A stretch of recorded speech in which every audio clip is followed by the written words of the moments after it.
listening live to Rightside Radio with Phil Williams. It's hard to go wrong when you're on the right side. Rightside Radio. Solid, conservative, and just plain right.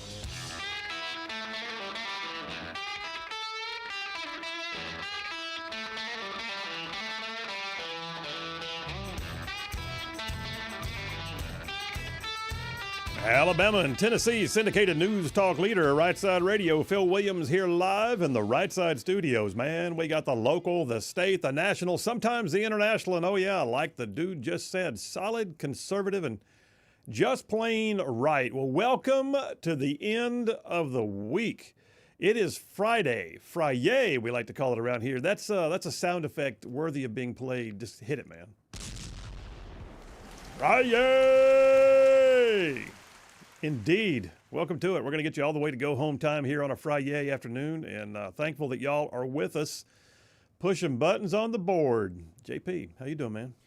I'm doing good. This jam-packed day, crazy day. This is crazy. This is a crazy day. We had a staff meeting. You're redoing part of the studio. You're also getting the social media plussed up. Oh, by the way, we have a show to do. Yeah. Yep. And then the news keeps changing on us. And the news day has been quite hectic, to say the least. Listen, you know what? I'll be honest with you. As a member of the media world now, to some degree, we just play catch up like everybody else right now. I literally posted something this morning talking about the fact that Trump and Zelenskyy appear to be achieving something on the world stage that wasn't thought of before, and reaching and then, my God, somebody called 911 because we just witnessed a murder in the Oval Office. I don't know if y'all saw this, but we'll talk about it here as part of the First Dipper. Have mercy. Zelenskyy is getting drunk in a hotel bar right now because that did not go well at all. Like, if you haven't seen it, it's to the point that it'll almost make you break out in a sweat while you watch it as the two sides start yelling at each other in front of the cameras in the Oval Office. Okay. Good gosh. Which reminds me, I got other things to talk about today. Hey, by the way, 3:30 today, JP on Sports. You got a new sound effect for it, too. I do. You do. You're pretty pleased with it, too, aren't you? I am. I'm quite pleased with it. And well, you should be. All right. So, yeah, we got JP on Sports at 3:30 today, and then I got a triple dipper just filled up with stuff. So hit it, man. The Triple Dipper. 3 stories you've got to know. That's right, the Triple Dipper, 3 stories, 3 themes, if you will, that you got to know as we run today's show. First out the gate, peace through strength. Whoo! Don't come into the Oval Office with anything except a benign and even thankful attitude, because you know what? It ain't going to go well for you if you don't. Peace through strength. I would say that Trump was negotiating in the art of the deal today from the position of strength, and he gave the opportunity for Zelenskyy to have a great day. And I don't care if Zelenskyy liked everything. The reality is he was in Trump's house, and it did not go well. So number one, and along with other things happening in the world, peace through strength. Number 2, if we can get to it, because I have a feeling this is going to be a bit of a viral day. But number 2 is military-minded. We've got some new stuff coming out about things that are happening with the military, what's happening with recruiting, what's happening with the building of ships, to include right here in Alabama, down at Austell Boat Yards in Mobile. All said and done, we're going to talk military-minded as number 2 on the Triple Dipper. And then one I didn't get to yesterday that I'm going to see if we have time for today is what I'm calling the social repair. The social repair, that's where we're taking all the things that got broken over the last 4 years, the strange themes that we saw people running with that like they thought made sense that really don't, and we're repairing things. We're basically closing up the holes in the blanket, if you will. The social repair, that's number 3 on the Triple Dipper. All right, let me move on into the opening monologue, the Rightside Way monologue. I'll remind you guys that attorney Stan McDonald, he's a partner at the law firm of Wilmer and Lee. Stan McDonald is the daily sponsor of the Rightside Way monologue, and I'll tell you more about Stan here in just a few minutes. So let me just start by saying, as a part of my time in the Army, I was trained as a Pathfinder. It's one of the best schools I ever went to. Very professional, also somewhat rare. And to be honest, it has one of the coolest badges anybody could ever hope to wear. It's a gold torch with a red flame and one wing that's swept back to the right as the torch appears to be moving forward. You look it up. Pathfinders are trained to be first in and last out. They go where no one else is on the ground to blaze the trail for the rest of the force coming in after them. They set up drop zones for airborne invasions of paratroopers, helicopter landing zones for air assault operations. They sling load equipment. They prepare air bundles for supply drops. Basically, the role of a pathfinder is to make sure there's a clear way of entry and exit for the larger force. In my opinion, our culture needs some pathfinders right now. People who will point the way, clear the way, supply the way. People who will point out when right has been called wrong and wrong has been called right. Cultural pathfinders who will help to, blaze a trail, for that matter, even clear debris off the trails, and do so in a way that brings clarity to the gray areas that the progressive left constantly tries to throw on us. The whole idea of follow your own truth, that's called gray area. There's a book on my shelf in my study at home that I confess I've not finished yet, but it's a good one. It's called The Coddling of the American Mind. It's by two sociologists named Lukyanov and Haidt. In one section, they discuss what happens when a culture allows demands and so-called microaggressions to become so fearsome that they shut down anyone who dares dissent.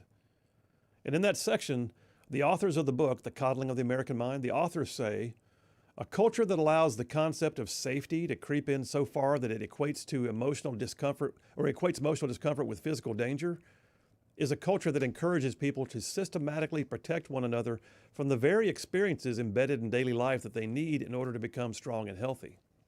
What's that saying? Well, what it's saying is exactly what we're seeing. You're seeing the follow your own truth. There's nothing to see here. It's all gray. Do what you need to do. It's okay. Anything goes. There's no path. There's no way forward. And that's where we are. That's where we are right now. We have allowed as a society, and I know you might say I didn't, but follow me this generally speaking, we have allowed the concepts of the left to become so screechingly loud that they drown out reason. And by doing so, many have lost their way because the way is now no longer clear. The trail has become obscured, sometimes even blocked. Have you ever had those real moments in life, like when you absolutely had no idea how to move forward? I mean that in both the literal and the figurative sense, I guess, but it can be really disconcerting to suddenly realize you don't see the path. I used to spend a lot of time in the outdoors, whether it be military or civilian. I was always really comfortable with a map and a compass and a sense of direction. But it doesn't matter how good you are with directions or map reading. At some point, you're going to have that moment when you realize something ain't right. I've spent time in the Rockies, the high plains deserts of Utah, the Appalachians, the Smokies.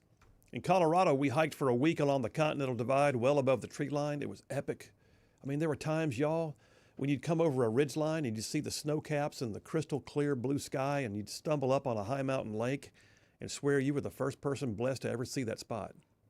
No trails, no roads, just a map and a compass and a backpack. But I've also hiked through more narrow and wooded vistas, just as beautiful in their own right, really, but most of those had actual designated trails. I remember once taking a group of kids backpacking on the lower stretches of the Appalachian Trail in the Smokies, and it was beautiful. My favorite time for packing was in the cold months, and this would have been likely November or December. And there had been a major winter storm that had come through just days prior, but it was all cleared by the time we hit the trailhead, but a half day into our 4-day pack, and the trail just disappeared. Now look, if you've ever hiked some of those trails or along the Appalachian Trail, for instance, you may have seen how those trails are often marked with either a blotch of paint on a tree or maybe a little small sign that indicates that you're still on the path. But there's also the fact that when you hike well-established trails, you can usually just follow the footsteps of others who may have worn a path in the ground over time. Well, as I mentioned a minute ago, there had been a major winter storm just before our pack trip, and as we moved further into the Smoky Mountains, it became very obvious the storm had been intense. Trees were down, the landscape muddled, debris was everywhere, and then all of a sudden, the trail just literally disappeared. I mean, it was gone. We were in one of the thickest parts of the foliage on an uphill climb, and the trail just phased out. It was buried, blocked, and obscured by debris and downed trees. We couldn't even see where the markers were because so many trees were down. I had a map, I knew our rough position, but wow, we literally had to drop our packs and fan out, and it took 20 minutes till somebody yelled, "Here's a marker!" And then we gathered up our packs, moved to that marker, and then had to repeat the process until we found another marker, and it definitely slowed down our progress. But we eventually regained the path and made our way forward. It wound up being a great trip. Look, I'm sure you've had it happen on the road before. You miss a turn, you come up on a construction site or something. What do? Well, I remember once Charlene and I were driving home late one night, maybe like 1 a.m. We just moved our daughter to college down in Auburn. We were coming up the road near Talladega, the same road we had driven on that very morning. Only suddenly, now at like 1 a.m., the road was gone. I mean, it was completely washed out from a mudslide and had barriers across the highway. I mean, Talk about confused. I'm tired as a dog, so confused as to how the road that I had just been on before was now gone. I mean, what? So I got out of the car with a flashlight. I walked up to the barriers. I looked at the hole, and I just stood there. Another car pulled up. I asked that driver, I said, what do we do now? He just stared at me and said, I have no idea. So we just doubled back, found a side road, and began to work our way through all kinds of farm lanes and fence rows. Basically followed the direction of the moon, suddenly broke out on the main road, found our path home. Look, my point here in telling those stories is there is usually a way. There's usually an avenue of approach and ingress and egress, if you will. But you may have to search for it. And it may take a few detours to get back on track. It can be anything in life. You can get off that course and you're not sure what to do next. Well, you don't stop moving forward. You hear constant bombardments from the left that everything we thought was right is now wrong, or that we're all racist, or that it's heartless to try and defund drag queen operas in Sudan or wherever. Or if you object to a vaccination, you're a heretic. Look, culture has a way of creating storms, and it's easy to lose the trail. And it's easy then for folks to get lost. But back to my original point. Cultural pathfinders are those folks who are willing to get in the mix and clear the path and blaze the trails and restore the sanity. That's why the discussion we had yesterday with Maine State Representative Laurel Libby was so important. She was unwilling to accept that the norms, or the paths, if you will, were no longer visible in her state.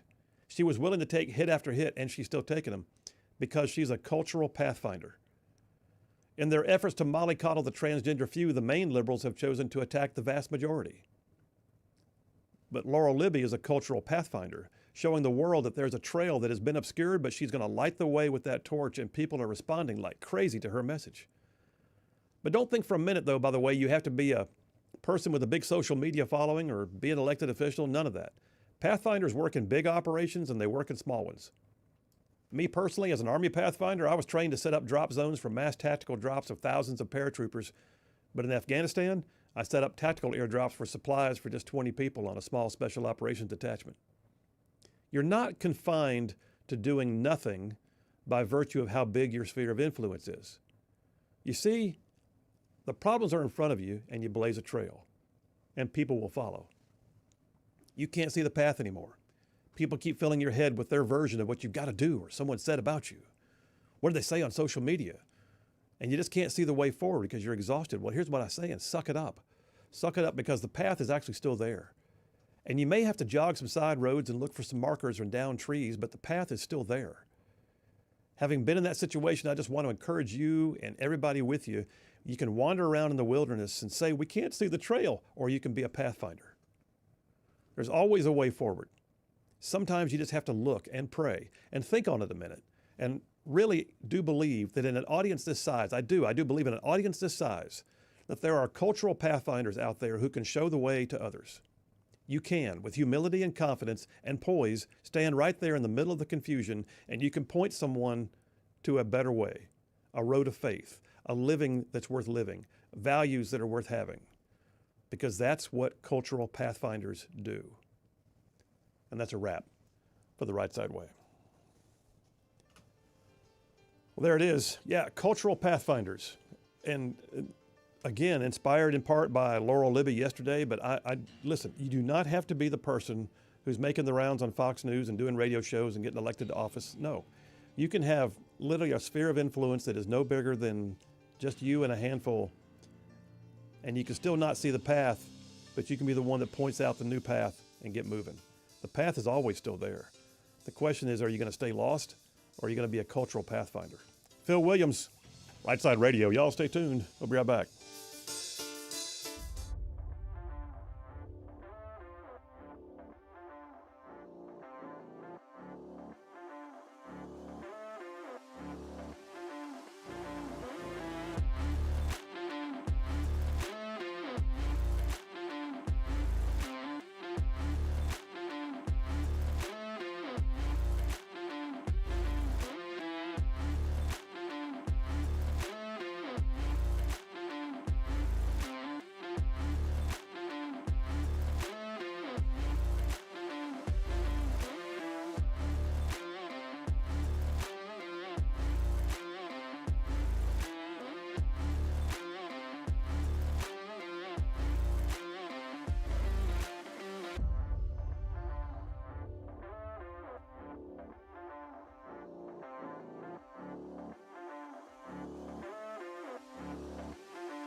And we are back. Phil Williams, Rightside Radio. Solid conservative, just plain right. Just saving the world, one soundbite at a time. Hey, listen, by the way, I told you that I would tell you more about him. Well, Stan McDonald is the sponsor daily of the Rightside Way monologue. Stan McDonald, he's a partner at the law firm of Wilmer & Lee. He's a 30-year veteran in the practice of law in North Alabama. And look, I know him personally. I think the world of him. And I'll be honest with you, Stan has been a warrior out there for years on the causes and the politics that right-side ruffians care about. He has. But I'll tell you this too. Stan McDonald can represent you in any number of different places, whether it be local, state, or federal courts. He's done thousands of real estate transactions for his clients over the years. I like to say when Stan McDonald is on your side, you will have no greater friend. And by golly, your adversaries would have no greater foe. So that being said, I'm going to tell you how to reach him, because if you need a lawyer in North Alabama, you might want to call him. So it's attorney Stan McDonald at the law firm of Wilmer & Lee. He's an America First family man, an attorney, and here's his phone number. You ready?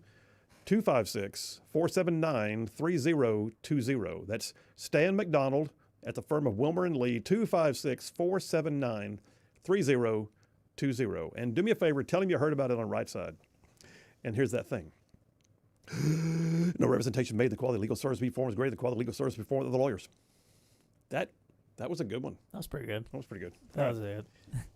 I need to record the best one, save it, have you hit play. Yeah. But then the fun would be gone. That's true. All right, text lines are open, 833-687-4448. We're going to be talking about Zelenskyy Trump because, woo, rock'em sock'em robots, man. It got legit in the Oval Office today. I don't know that I've ever seen anything like that. And I got a lot of thoughts. I know I see some of my friends who I normally align with in thinking having one opinion versus another on social media right now. I'll give you my thoughts about how that broke down, but let's just say it broke down. How about that? Quickly, Scott from Somerville says, do you think it's possible that Zelenskyy may have been blackmailing the previous administration to provide aid with his knowledge of money laundering, Burisma, and corruption during the Obama administration? I think anything's possible. Scott, I do. I've said half jokingly, but half not, many times, somebody in Ukraine's got some pictures in a drawer somewhere, and they're just waiting to pull them out. But you know what? I don't think they have those on Trump. There's a lot of stuff going on with Ukraine that's a lot more than just this Russian invasion, and it has been for a long time. Bruce from Springville says, Pathfinder equals pioneer. It's time for us men in America to stand up, be a risk taker, and push the envelope. All the little identifying Tinkerbells can say, stay on mommy's porch and play with their dolls. Okay. Thanks, Bruce. Chef Ben says, well, he gives me a great compliment. Thank you for that. Says, don't stop moving forward. And then he says, hello from Ben and Canton. Hello, Ben and Canton. How are you? Scott from Russellville says, most excellent monologue, Colonel Williams. Keep up the good work. Thank you, sir. Appreciate you. Junebug from Hartselle says, great monologue as usual, Phil. I love the way you pointed out the size of our sphere of influence does not matter. We just have to get moving and do something. I agree wholeheartedly. Excellent. Thank you, Junebug.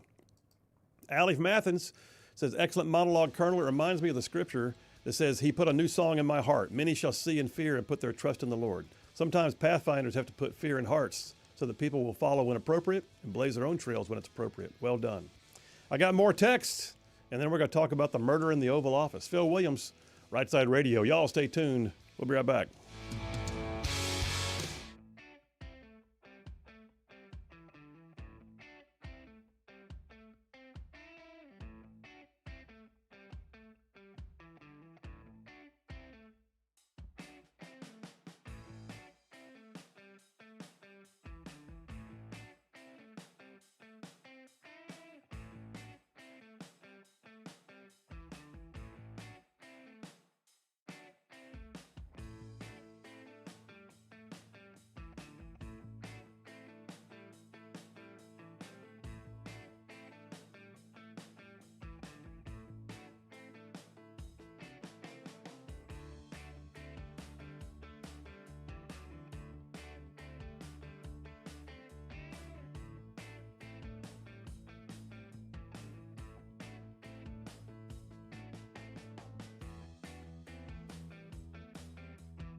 And we are back. Phil Williams, Rightside Radio. Solid, conservative, and just plain right. Covering down on some major ground across the southeast U.S. of A, y'all. I'm talking about this show goes from Huntsville back all over to Chattanooga. I'm talking about from Tuscaloosa back on over to Gadsden. I'm talking about all the way down to that prettiest little town on the plains called Auburn. And yes, there's even big old patches of Georgia and Mississippi thrown in just for good measure.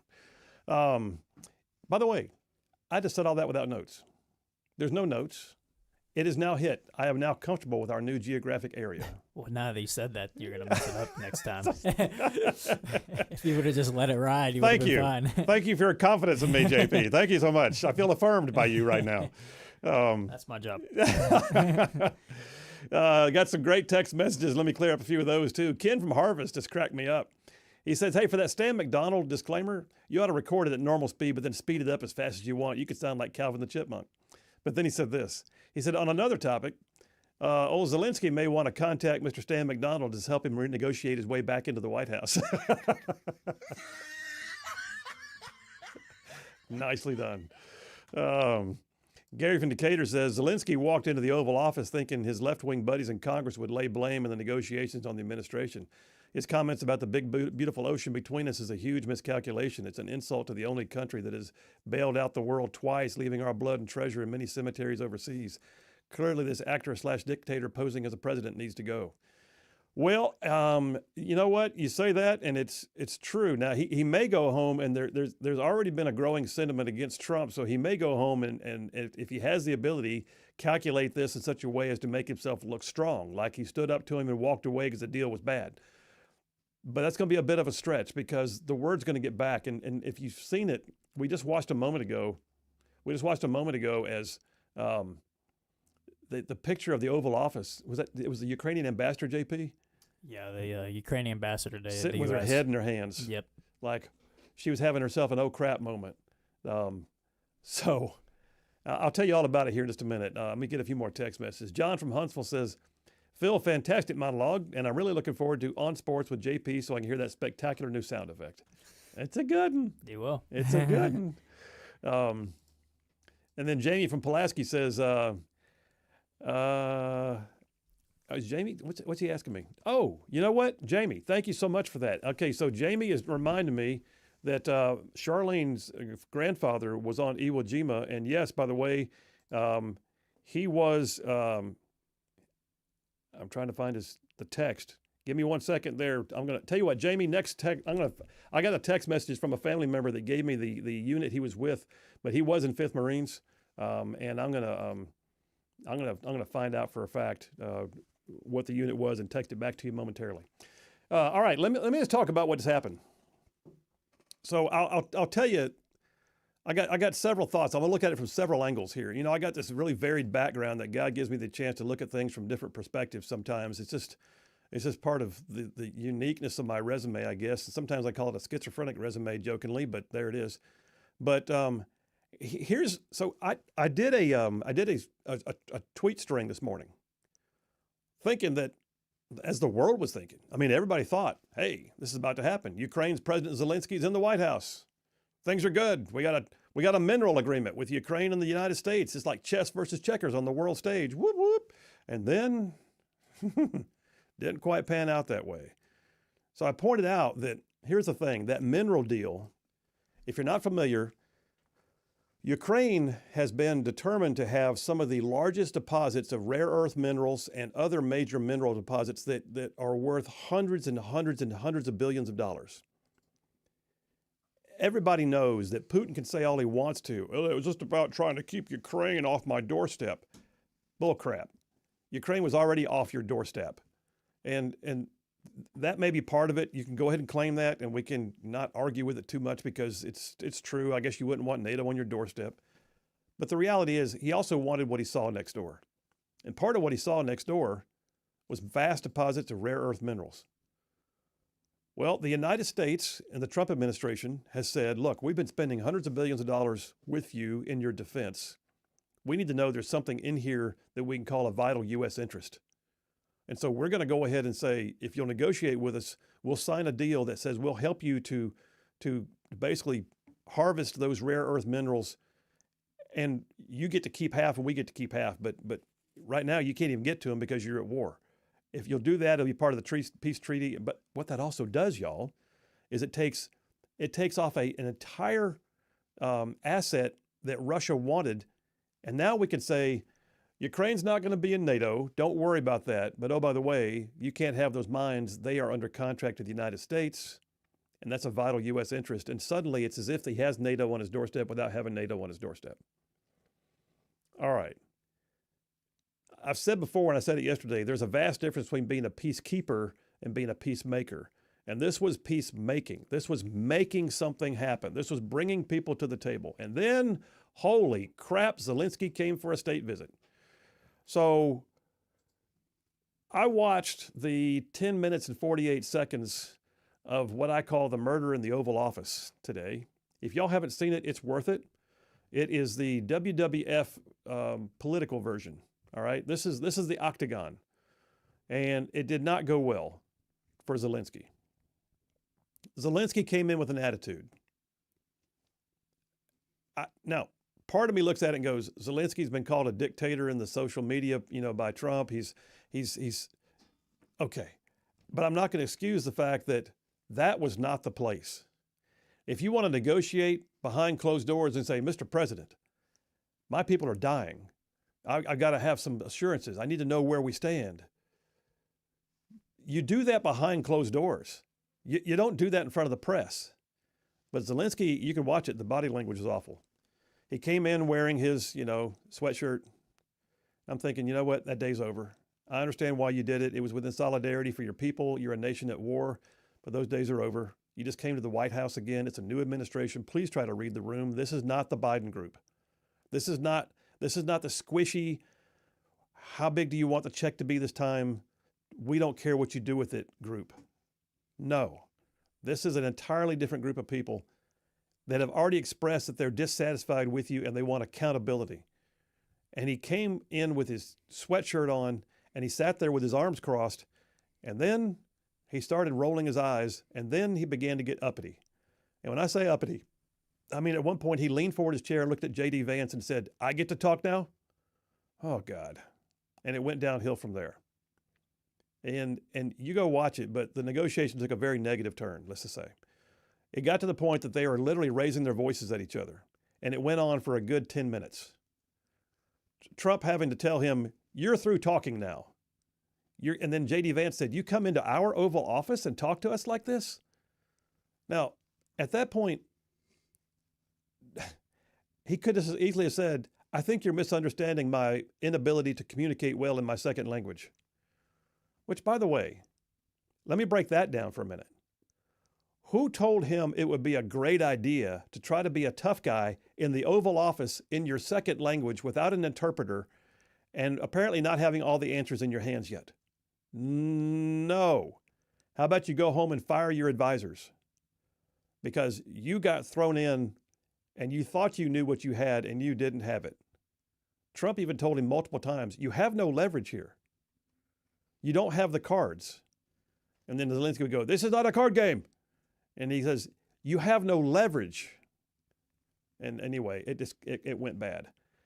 And when I say it went bad, y'all, this was like that uncomfortable situation where you watch, two people fighting in Walmart. That's what it felt like. It kind of had that feel like you want to go, hey, y'all, please.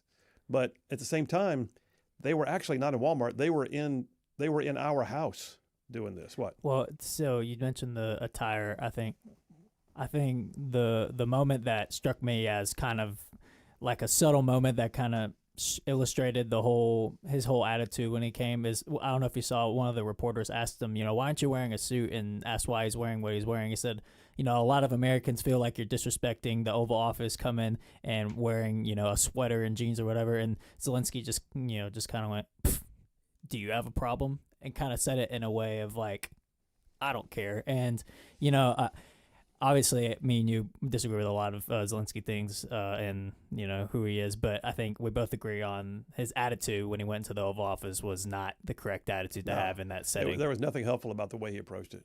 In fact, what really should have happened was he probably should have sat there and said, Mr. President, I want you to know the Ukrainian people are eager to move forward with you. congratulations on the election win.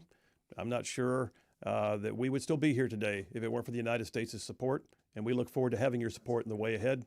And thank you. And just be done. Stop talking. No, stop. Just stop. Leave it there. And you know what Trump would have done? He'd already intimated that's exactly where he was going. He'd already said nice things about him. He'd already implied that, he's pulling back from that dictator comment. He was bringing the guy to the Oval Office. If Trump didn't want to meet with him, he wouldn't have had him come to the Oval Office. This was not a setup. This was a fall apart. So the reality is Zelenskyy walked in the door and did not read the room and thought that he could be the tough guy on behalf of his people and demand certain things and have a bit of a belligerent attitude, and that it would somehow carry the day and Trump would get uncomfortable and back down on some of his comments. And I don't think he realized who he was talking to, because this ain't that. And the reality is the whole thing fell apart. And in case you haven't seen it, Trump actually asked for the entire Ukrainian delegation, to include President Zelenskyy, to be escorted out of the White House. In other words, they were staying for lunch. They were about to have meetings. They were even going to sign a mineral deal today. Donald Trump posted on his Truth Social account. Here's what he said. You ready? He said, "We had a very meaningful meeting in the White House today. Much was learned that never could have been understood without conversation under such fire and pressure. It's amazing what comes out through emotion. And I've determined," this is Trump's words, he said, "and I've determined that President Zelenskyy is not ready for peace if America's involved, because he feels our involvement gives him a big advantage in the negotiations. And I don't want advantage," says Trump. "I want peace. He disrespected the United States of America in his cherished Oval Office. He can come back when he's ready for peace." Wow. In other words, you are dismissed. Yeah. That's what that was. Well, today was supposed to be a victory good day, in the sense of there's supposed to be a mineral deal agreement, there's supposed to be a press conference and a hangout day. And honestly, I don't believe Zelenskyy really intended to even sign, because there was a report that him and Bessent, the new secretary, apparently got into it big time over this deal. So I'm not so sure Zelenskyy even was planning on signing in the first place.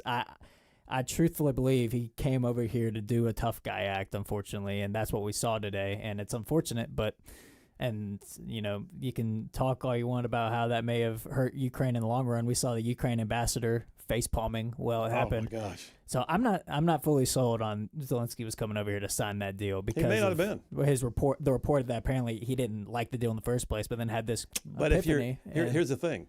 If he thinks that meant that he was back in a position of strength by flying all the way over here, coming to the White House, walking into the Oval Office, staring at the press, and then, oh, by the way, I'm not going to sign it, that would have backfired on him just as bad, if not worse. I think he thought he was coming over here with some negotiations still to be done. What he really should have done was stayed home and let his ambassador and others negotiate terms.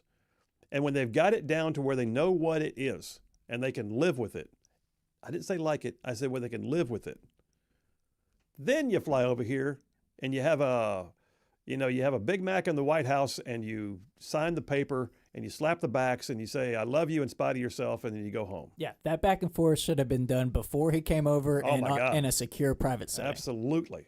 But I'm also glad it happened, because it was entertaining. It gave us 20 minutes worth of discussion time. Look, as an Army officer, I can tell you there's times when you have to plan for the unexpected, but you always plan from a position of strength. Zelenskyy didn't do that. As an attorney, I can tell you there's times when you have to ask questions from a witness in the presence of a jury, but you never do it without already knowing what the answer is to the question.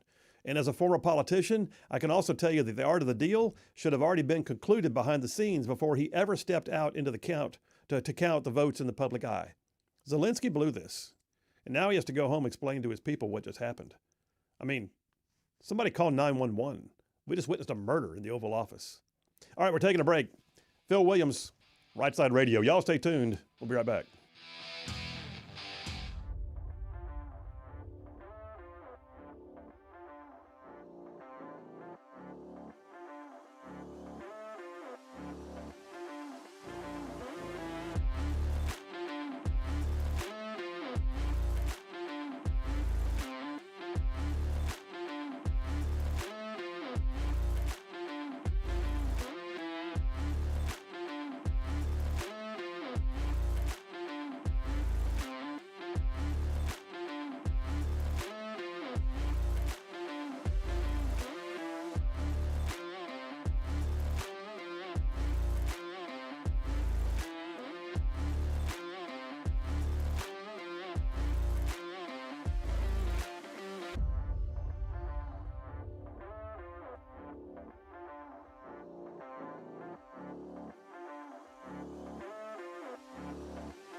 And we are back. Phil Williams, Rightside Radio, solid conservative, just plain right.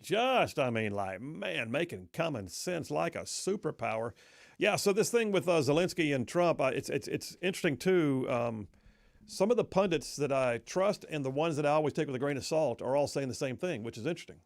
General Jack Keane was on a little while ago. What parts I could catch before I went on the air, General Keane has basically said that he thinks this is repairable. He thinks they'll be able to come back around, but he thinks it was definitely a misstep is what I gathered. And then Lindsey Graham, who I take everything he says with a grain of salt.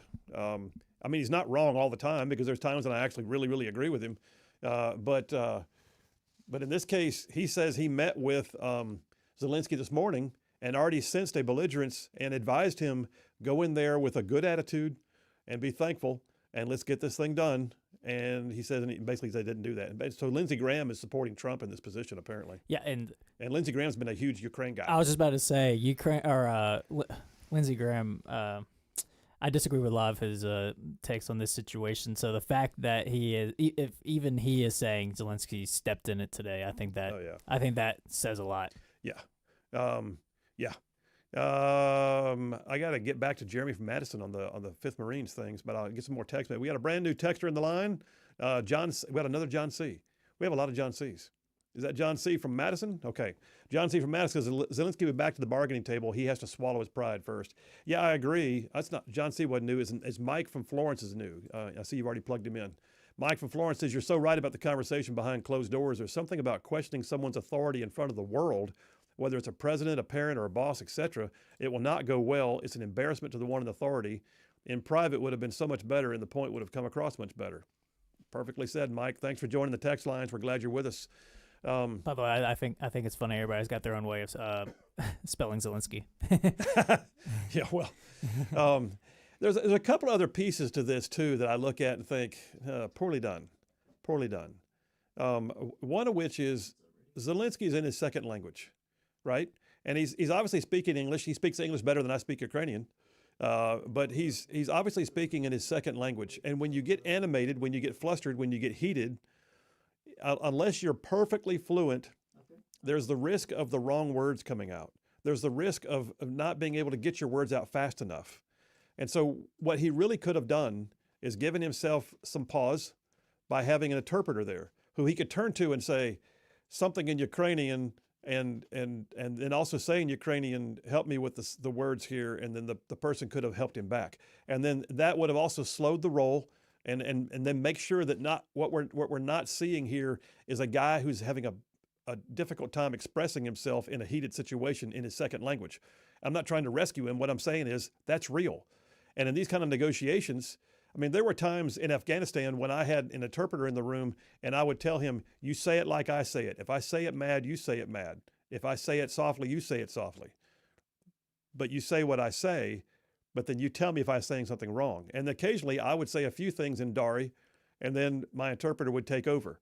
But the reality is Zelenskyy basically went in there and was just at odds and had nowhere to go, trapped in his second language. Wolverine Dan's on. Hey, Wolverine, I got about 1 minute, brother. What you got? Well, all right. We'll talk about the Zelenskyy thing real quickly. Yeah.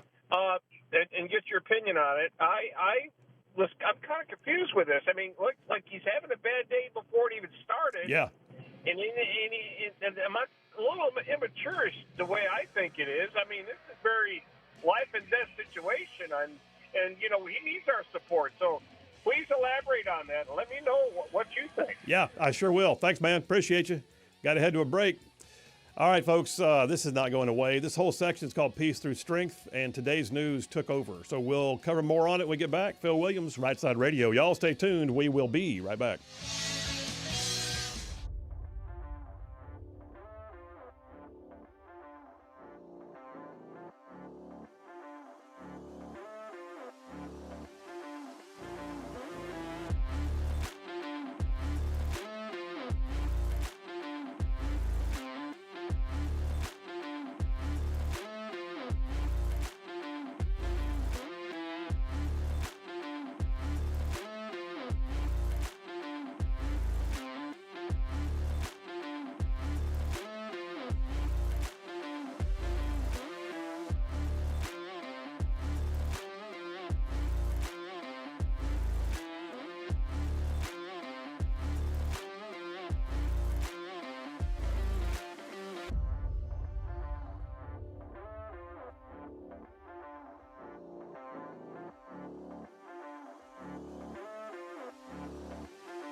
You're listening live to Rightside Radio with Phil Williams. It's hard to go wrong when you're on the right side. Rightside Radio. Solid, conservative, and just plain right.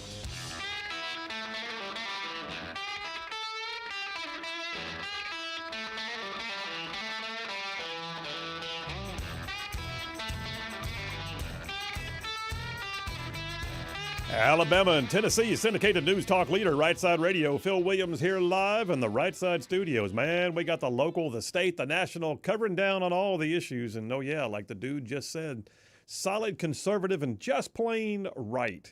Bunch of y'all texting in. This Zelenskyy Trump thing has got the world lit up right now. There's not a single show out there that's not talking about this. And let me tell you something else that's came out. So Caitlin Collins, who drives me crazy a lot of times. Alabama's biggest disappointment. Caitlin Collins, who's from Alabama, is the CNN darling who has her own show now, and she has White House access. I believe she was in the Oval Office. But here's what she just tweeted, and I had heard this also. Charlene texted me and said that she had heard something similar. So this is Caitlin Collins. She says, "Here's what happened inside the White House after the Oval Office shouting match." Said Trump huddled up with his key advisors immediately afterward inside the Oval. By the way, as well he should, right? According to a White House official, Trump consulted Vance, Rubio, Bessent, etc., Mike Waltz. That was when Trump decided that Zelenskyy was, quote, not in a place to negotiate, end quote, which is what Trump said. He's not in a place to negotiate. He directed Secretary Rubio and his National Security Advisor, Mike Waltz, to deliver the message that it was time for Zelenskyy to leave. The Ukrainians were actually holding nearby in a separate room, which is standard for foreign leader visits. Typically, they reconvene for lunch, but the Ukrainians would not be dining at the White House now. As the prepared food sat nearby on carts in the hallway, the Ukrainians were instructed to leave. The White House official said the Ukrainians wanted to continue the talks, but they were told no, and Zelenskyy left shortly thereafter. Y'all, there's a bloodletting going on right there. Well, I think that's smart, actually. I think that's, let cooler heads prevail. Like, obviously, we just had a very emotional spat, so let's put a pin in this. I'm not disagreeing, but you can't say he's not bloody.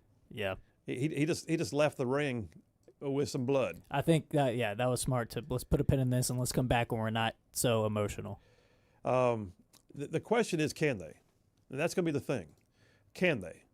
And I'll be honest with you, there's going to be some fallout. There's going to be some fallout potentially for Zelenskyy. He has to go home now and explain why he flew to the United States only to get chastised in the Oval Office in the view of the whole world and then fly back. The rest of Europe's going to sit back on their heels going, oh, crap, because they thought they had a thing going on that was going to bring peace, and now it's not going to bring peace, at least not tomorrow. Keep in mind, the wild card out there is Putin. Putin was never a part of this discussion.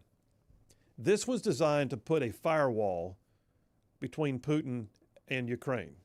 This was also designed, oh, by the way, to put the United States in a position of trying to recoup some of the hundreds of billions that we sent over there, most of which does not have accountability. Now, I realize that some of the hundreds of billions that we spent, which were appropriated by Congress under a Democrat majority, I understand that some of those things went to like American-made companies, to include the Javelin missiles, which are built right here in Troy, Alabama. But we also know that there has been a massive amount of money sent over there that we don't have good accounting for. And what I suspect that Zelenskyy is going to have to deal with now is, in the absence of a deal that puts the United States in the position of feeling like we're recouping some of what was spent, the United States in the Doge environment is going to say, well, by God, we're about to audit you. You stand by and wait. If Zelenskyy thinks that he just walked out of there being the tough guy and maybe didn't win the argument, but he's still the tough guy, he's going to have to account. And if he thinks he's going to, look, the bottom line is this: it went badly. Here is one thing that is somewhat in Zelenskyy's defense. Not all, but just somewhat. Keep in mind, the United States of America, whether we as conservatives like it or not, the United States of America has been feeding him for 3.5 years. We have been slopping stuff into the trough for them to just suck down. And before they even had a chance to detox off of it, before they had a chance to come out of their addiction to the United States support, he came over here with an inability to read the room, with an inability to maintain his composure, and did not do well.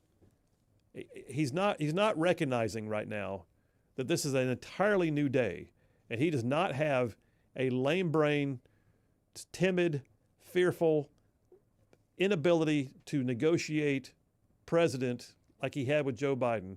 Now he's got Donald Trump, who is used to the art of the deal, who has any number of times in his life decided, I will now have to switch gears and I'll go mean Trump on you. And we will work this out.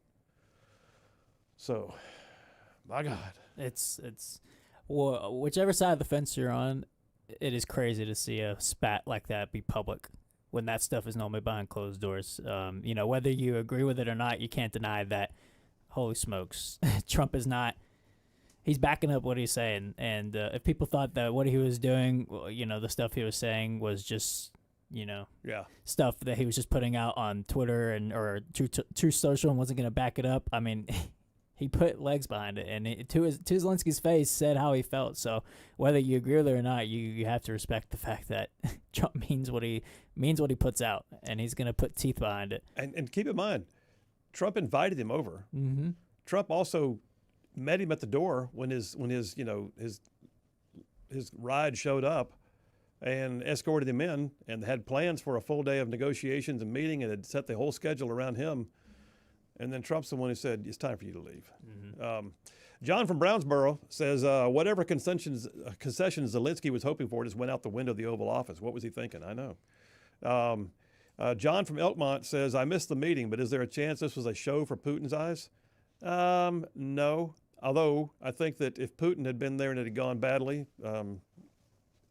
listen, I don't know. No, I don't think it was all for Putin's benefit. Putin is sitting back enjoying it, to be honest. Putin's probably giggling over it right now, but Putin's giggling because he also knows that he would not have put himself in that position. And I'm not trying to defend Putin by any chance. Putin has a lot more experience on the world stage. Putin is a shrewd negotiator, whether you like him or not. Putin may be bombastic and rude and a dictator, but Putin would not have sat down in front of the eyes of the world and done that. In fact, what Putin would have done would take his microphone off and got up and left the room on his own steam, as opposed to being thrown out. He would have said, I came here in good faith, and you have treated me badly, and I will get up and leave. And I guarantee you it would have been a different Zelenskyy. It looked bad. Gary from Decatur said, it's already started. Europe now proclaims that Ukraine is not alone and NATO is with you. UN says this failure affects the world. Wow. Brand new texter, John from Rossville, Georgia. Hey, welcome to us. John, we're glad you're in the mix. He said, I haven't seen this much action in the White House since Monica Lewinsky and Bill Clinton. And then he says, so glad to hear your Right Side broadcast each day. I've told many of my retired buddies about your great daily messages. Man, we appreciate that. Thank you. We love having Georgia in the house. So thank you very much. John, we've got you plugged into the text lines. Text us anytime, brother. Tell all your other Right Side ruffian friends to join us.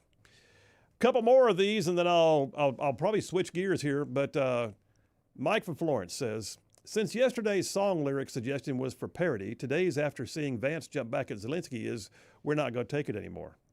Yep, I think Twisted Sister just came in the room. David from Huntsville says, this was to show Americans with Ukraine flag pins that Ukraine's president is not the good guy they think he is. Well, I think that's a good point. I think that's a great point. In fact, Trump even said that at one point. I think this was helpful for the United States, for the people to see this.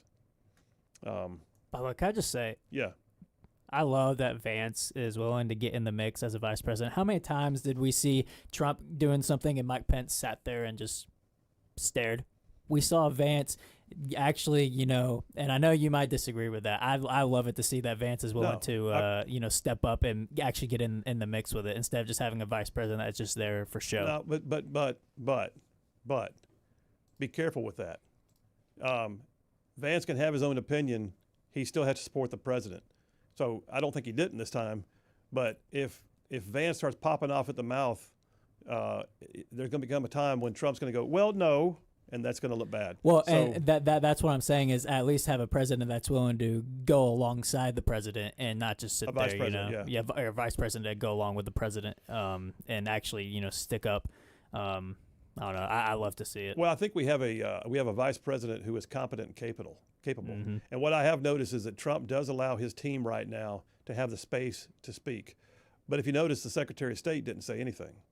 Marco Rubio, it was not his place to say anything. And in fact, in this case, I saw the other day in another one, I'm trying to think who was in the Oval Office for this. Trump actually looked over and said, "Marco, do you have something to add?" And that was the free pass to say it. But the reality is, Vance is going to have to be careful that he doesn't start saying things that get too far ahead of the game. Mm-hmm. I do think in that particular moment, there was a part where I went, ooh, I felt like Vance came back stronger than was necessary, and then Zelenskyy didn't understand that he shouldn't back down. But I would rather have a VP you'd have to dial back instead of one to be like, hey, I get that, except that VP has nuclear missiles, so I just want to be careful with that. Paul from Huntsville says, if Zelenskyy met with Graham, is it possible he also met with others that may have given him poor advice? Sure. Still, he still took it. If they gave him bad advice and he took it, it's still on him for taking it. Last one, then we'll go to a break. Merle from Hartselle says, look back before Russia invaded Ukraine. What? Zelenskyy, I guess? Something. Yeah, I think it was Zelenskyy. Yeah, was being looked at for mishandling funds. Wow, you got to quit voice texting, Merle. That voice text is not your friend, brother. All right, listen, we're taking a break right now. We'll come right back. You got some more text on this thought. You're welcome to. I had a few other pieces of Peace Through Strength that I may have to touch on because did you hear what happened with Mexico? Oh, there's other countries in the world right now? Yes, apparently there are. Phil Williams, Rightside Radio. Y'all stay tuned. We'll be right back.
And we are back. Phil Williams, Rightside Radio. Solid, conservative, and just plain right.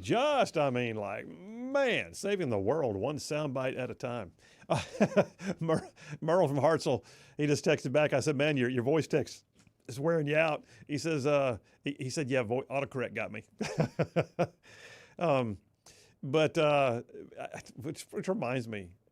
Okay, you know what? Let me stop talking about geopolitical things for a moment. Need a humor break? Have I told you about what voice text has done to me in the past?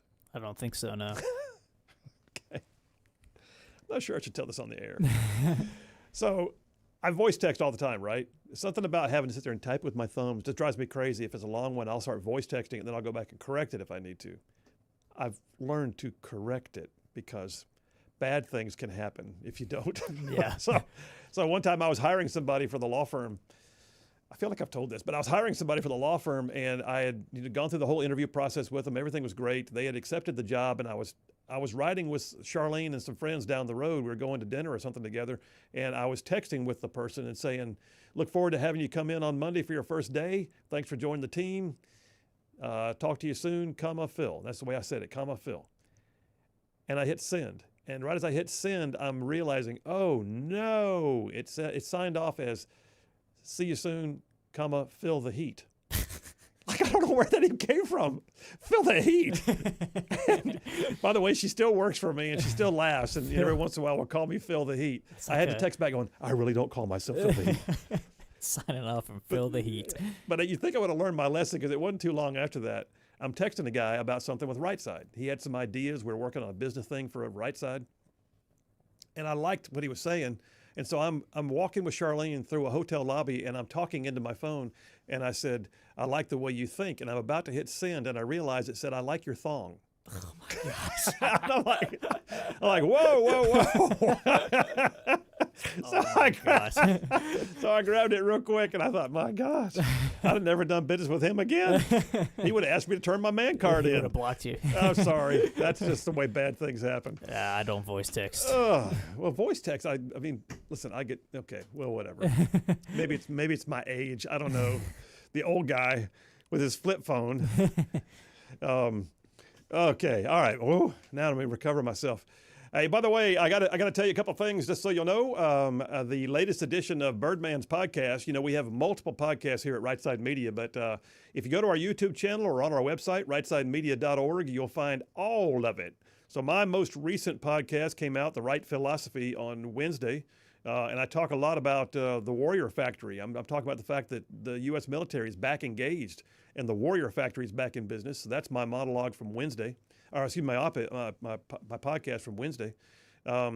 Friday, today, is the day that Birdman's comes out. It'll come out this evening. But Birdman does Right Click podcast, and that one's based on gaming and high tech. And he comes at it from a 20-something-year-old's perspective with conservative views, but mixed in with tech and gaming. And then we also have Emily Jones, who does the Controversial Mom podcast. She formed Moms for Liberty. She's standing up for things that moms need to know about. And so, yeah, the Controversial Mom podcast is out, came out on Sunday. And then Jared Hudson, former Navy SEAL, does his called the Liberty Minute on Thursdays. And that just comes out again next week, I believe, doesn't it? And then not to overlook the fact that JP is brand new in our podcast lineup. You've already got one in the can, right? I've got two out. Two out already? Yeah. Mm-hmm. Wait, that's right. It is two. Mm-hmm. That's already flown by. Yeah. Have you been doing this for 2 weeks? Yep. The second one came out this past Monday. I love you, JP. I'm sorry I just said one. It was two. But the reality is, yeah, we've got JP, who is excellent on sports, and we'll have his segment here in a few minutes too, who does one called Out of Right Field. All that stuff and more is on our website, on our YouTube channel. Check it out. We wish you would. And while you're there, you might want to take a look at the merch store because we got new stuff. By the way, just quickly, I need to promo that starting on Monday this next week, and we'll continue throughout the week, we're going to start giveaways in connection with Kirk Cameron's event in Gadsden. Yeah. So y'all keep an eye out. We'll be doing it on our social media, on Rightside Media's Twitter.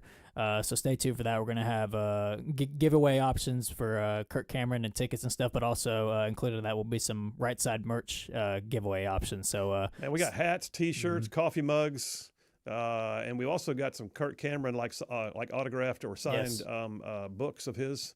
And so look forward to that next week. A week from today will be his event in Gadsden. So next week, keep an eye out. We'll be announcing it on radio too. So, just want to put that out there. And if all goes as planned, he'll be in studio next Friday, right? Friday at 2:30. If all goes as scheduled, yes, sir. We will make it happen. All right, all that and more, you guys. And listen, peace through strength. I'll go back to that real quick as I wrap it up. What you saw today is a whole new day. I mean, listen, however you feel about Zelenskyy or Trump's position, me personally, I lean to Trump's position. I think he was right to do this today. I think he was right to put, and it was obvious that he had to posture up. Trump did. He had to posture up because he had a foreign president in his Oval Office bowing up to him and doing so after sucking down $175 billion in U.S. aid. So that being said, what you saw today, though, is a brand new day for America. The whole world took note. You don't get to go into negotiations in the public eye with Trump and try to be the strong man and walk away without a little blood on your sleeve. All right, Phil Williams, Rightside Radio. Coming up next, JP on Sports. Y'all stay tuned.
Rightside Radio, solid conservative, just plain right.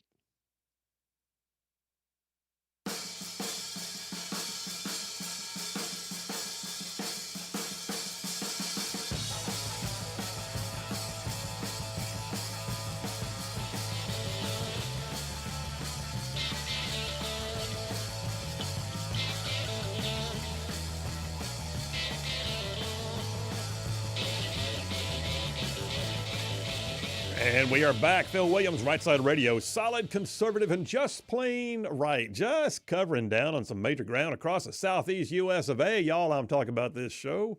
Goes like from Huntsville all the way back over to Chattanooga. I'm talking about from Tuscaloosa back on over to Gadsden. I'm even talking about down to that prettiest little town on the plains called Auburn. And oh, yes, big old patches of Georgia and Mississippi thrown in just for good measure. All right, so you know the deal. Every week we go to this segment called JP on Sports. Well, JP happens to be a guru on sports. If you're not familiar, he already has his own radio show on Saturday mornings on the UMP out of Huntsville called Off the Bench. He and Kelsey go at it for, 2 or 3 hours on, was it 2 hours? 2 hours, 2 yeah. hours, 9 to 11, right? On Saturday mornings, Off the Bench on the UMP. And then just recently kicked off the latest podcast line for Rightside, and it's called Out of Right Field. And it's just, I sit back and I learn about sports by listening to him. So that being said, we have a brand new sound effect because apparently JP's got groupies. JP's got groupies, man. And by the way, he's a huge Alabama fan, but there are a bunch of sorority girls at Auburn that chose to help with his sound effect. So let's play some JP on sports.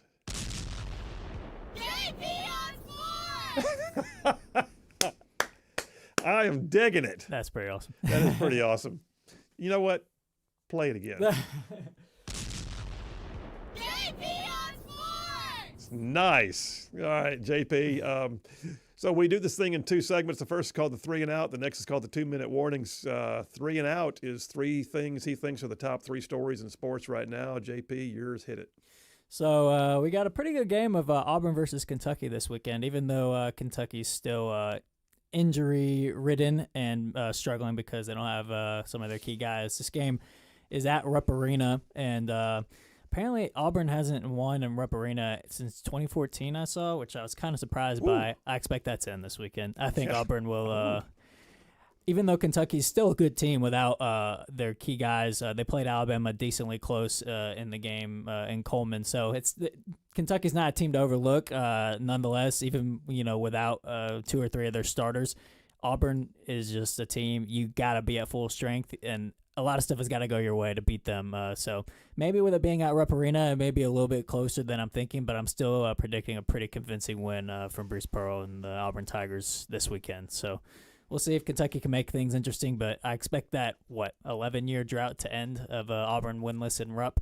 I expect Auburn to get the win this weekend. All right, fair enough. Is that your first one? That was my first one. All right, second, what you got? I think this is the game of the weekend. We got Bama versus Tennessee at Tennessee. You got number 6 versus number 5, I believe Tennessee is, in Knoxville at 3 o'clock. Bama's about to go through a heck of a way to end the season. They got number 5 Tennessee at Tennessee. They got to play number 3 currently Florida, even though they will drop a little bit after the Georgia loss. And then they got to go to Auburn to finish out the year. So we'll see how Alabama finishes out the year, but it's not going to be easy. Alabama has struggled in Knoxville the last couple of years. It's been a hard team to beat for Nate Oates up in Knoxville, but I think Alabama's a much deeper team this year than in the last couple of years, so hopefully that'll help things. But it's just Tennessee they're up and down. They lost to Florida by 30 and then beat Florida by 20 in the same season. So that's kind of the team that they are. So we'll see if this game being in Knoxville has Tennessee playing on their A game and against Alabama, a top 10 team. I expect Tennessee to come up with their A game. The question is, can Alabama limit turnovers in this game? Because Tennessee creates a lot of turnovers. They're very physical, and turnovers has been Alabama's Achilles heel this season. So we'll see if Alabama can limit turnovers in this game. I think they give themselves a great shot to win the game. Obviously, threes need to be falling for Alabama too, but I think turnovers will be the main thing to watch for Alabama. If Alabama has more than 10 turnovers in the game, it's going to be really hard for them to beat Tennessee, especially at Tennessee. So we'll see if Alabama can do that. But I think if they can limit the turnovers, they're going to give themselves a good shot against a good Tennessee team. So I would say that is my key thing to look out for in this game of the weekend, I would say, between Alabama and Tennessee. I got to say, too, almost every single week you've had a game of the weekend, and it was an SEC game. It always that's where it is right now. Yeah, it's crazy, but I feel like every weekend's been a top 10 SEC matchup of some sorts. So, yeah, another big one with Alabama and Tennessee. And then this is the last stretch of the regular season before conference tournament starts. March is approaching, and the best sports tournament in all sports of March Madness is right around the corner, and I'm stoked. I love it. If you're an SEC fan, you really love it. I know it. It's basically the SEC tournament. Yeah, it really is. The SEC tournament part 2. Part 2, yeah. That's right. Part 2. Yeah. All right. You told me your third was going to be, or your 3 and out was going to be your biggest one. So what is it? So I don't know if you saw this story, and I hesitated to even give it proper attention because it was just so ridiculous in my opinion. But I think it's worthy to talk about because, it did happen, and it was big on Twitter. So I don't know if you saw, obviously everybody knows Dan Bongino was appointed to the FBI deputy director. Right. He has a lot of connections to Auburn and Right. Bruce Pearl. He's friends with Bruce Pearl. Yeah. So Bruce Pearl put out a tweet simply congratulating Dan Bongino. He said, "Congrats to my friend Dan Bongino for becoming the deputy director to the FBI." And 2 former Auburn football players decided to take shots at Bruce Pearl on Twitter because of that. What? Really? So Anthony Schwartz, who was a receiver, I can't remember what year it was. It was recent. I think he graduated a year or 2 ago. And then Marquell Harrell, 2 former Auburn players. What kind of shots?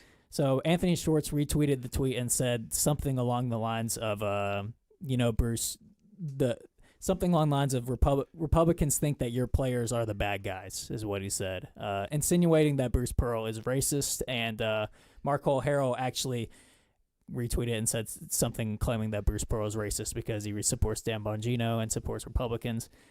Listen, as an Alabama guy, right, let me just put that out there that for years I have not liked Bruce Pearl. If I'm the one that has to come to Bruce Pearl's defense here, yes, as a coach. If I'm the one that has to come to Bruce Pearl's defense here, I think that shows you something of you can claim a lot of things from Bruce Pearl. Obviously, Bruce Pearl had his thing at Tennessee long ago. You cannot claim that he, A, does not love his players, and 2, does not develop his players to be the best that they can be. Yeah. So just because of his political beliefs that you're going to insinuate that he's a racist coach and doesn't like his players, and it's just absolutely ridiculous to me. And it's just another episode of race baiting in politics. But the fact that it came from former Auburn football players, it's pretty ridiculous to me. It wasn't welcomed well with the majority of the Auburn fan base. So I'm glad to see that the Auburn fan base came back to support Bruce Pearl in that. Did they? Yes. A lot of on Twitter were calling it ridiculous. And that's kind of why I hesitated to even give it a proper story because it was 2, former players. It wasn't the majority of the Auburn fan base. But I think it's worthy of conversation of just how ridiculous those comments really were. Like I said, Bruce Pearl, you can't deny that he loves his players, and just because he's a Republican and he was congratulating his friend, by the way. I'm about to say it was really not even political. He was congratulating a friend. He was congratulating his friend for a position in the federal government, and somehow he's racist because of that. I don't know. It really rubbed me the wrong way. It made me pretty upset because Bruce Pearl has been so brave and being so outspoken about his stances on Israel, and in an environment where we've seen it become cool to be anti-Semitic almost. So he's putting his neck out on the line to show how he supports Israel and his beliefs with such. So I give Bruce Pearl major props for putting his neck out on line and expressing his beliefs in that area. But then also just the fact that he's, quote, racist for congratulating his friend. It was really ridiculous to me. So did either one of those 2 guys recant at all? No. They kind of doubled down, actually. Marquell Harrell,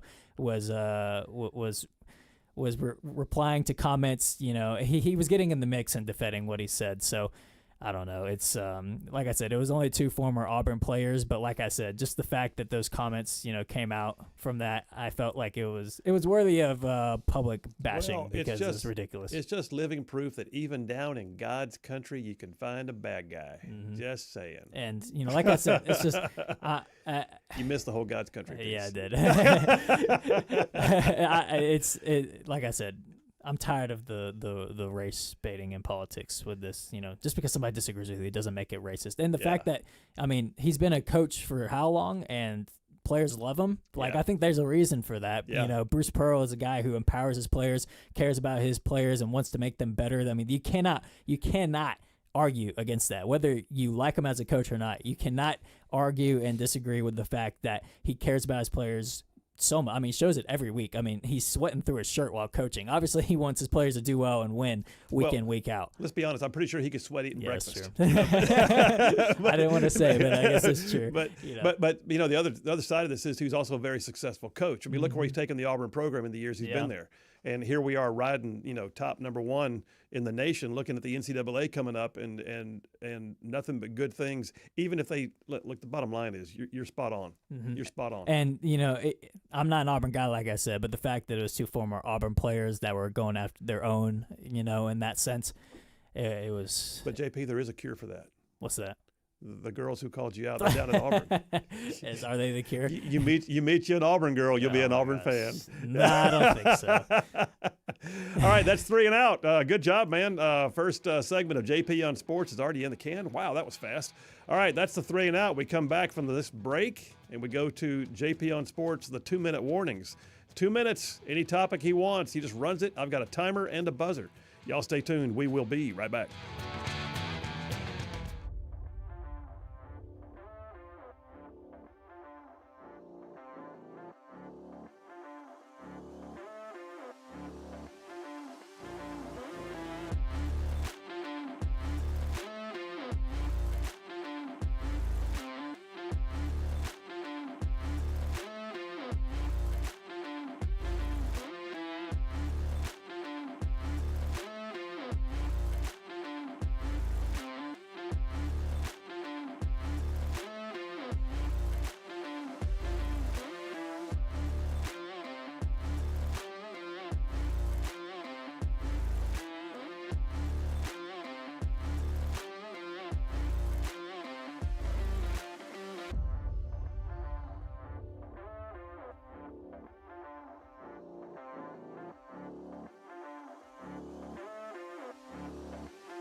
And we are back. Phil Williams, Rightside Radio. Solid, conservative, and just plain right. Making common sense like a superpower. All right, we're back to round 2 of JP on Sport. You know what? Play that sound effect again. Play it again. I want to hear it. JP on Sports! I do that because I love to watch your face every time you play it. Oh, my gosh. Okay, round 2, JP on Sports. It's called the 2-minute warning. He's got 2 minutes per topic. I've got a timer. We got a buzzer. Go. So this is a fun one. 2 of my worlds are kind of meeting in this one. We got, apparently, I don't know if you saw this story, Kash Patel, obviously the new leader of the FBI, is flirting with the idea and talking with Dana White about FBI and the UFC training together. In other words, FBI agents or employees staying in shape with UFC training. So, wow. That's pretty awesome in my Get you a little opinion. grappling, little MMA going on. Who knows? Maybe we'll have some training classes with FBI employees of the UFC PI, the Performance Institute or something. But I don't know. That seems pretty awesome to me. That shows that Kash is concerned that a lot of the FBI employees are not in good enough shape.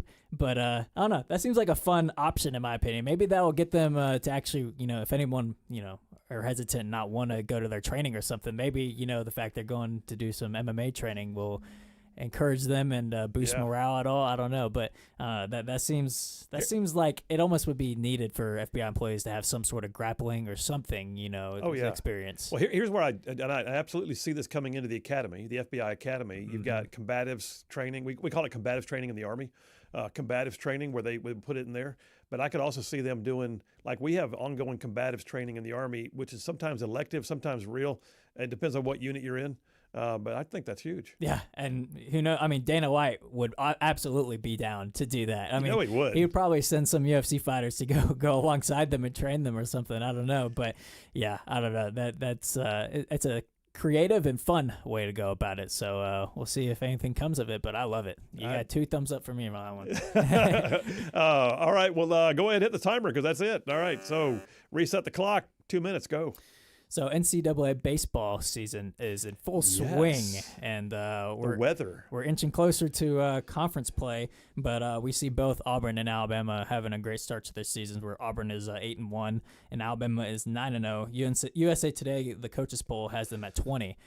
They played in Jacksonville and won the tournament. The name of the tournament has escaped me at the moment, but notably, the championship game, Alabama was down 10-0, I believe, by the 5th inning, and ended up coming back to win in extras 12-10. So Alabama baseball has a lot of momentum right now. There's a guy on the baseball team named Justin LeBron is his name, and some people are claiming he is the best player on Alabama's campus in all sports. He potentially could be a high draft pick for MLB coming. He's got another year before he would be in the MLB draft. But yeah, Alabama baseball has not been good my whole life, so it'd be fun if they can make a run at things. But Auburn too. I mean, Auburn is started off 8-1, so we'll see if Alabama and Auburn can maintain that through the SEC regular season. Obviously, we got Mississippi State, Texas A&M, South Carolina, Arkansas, all good. I mean, you thought SEC basketball was good. SEC baseball is even better. I think almost more than half of the SEC is ranked in baseball. So conference play is going to be much harder than out-of-conference play, but as of right now, I got 2 of the in-state teams in the SEC are starting off to a hot start. So we'll see if they can compete and with the other top-tier SEC teams. But yeah, it's fun to see Alabama baseball for both teams. The state of Alabama baseball being good. A lot of times they host tournament play right down the road in Hoover. In Hoover, yeah. The Hoover Met, the Hoover Met. That's I've been to a couple of those are always fun. Yeah, they are. In the Hoover Met, but.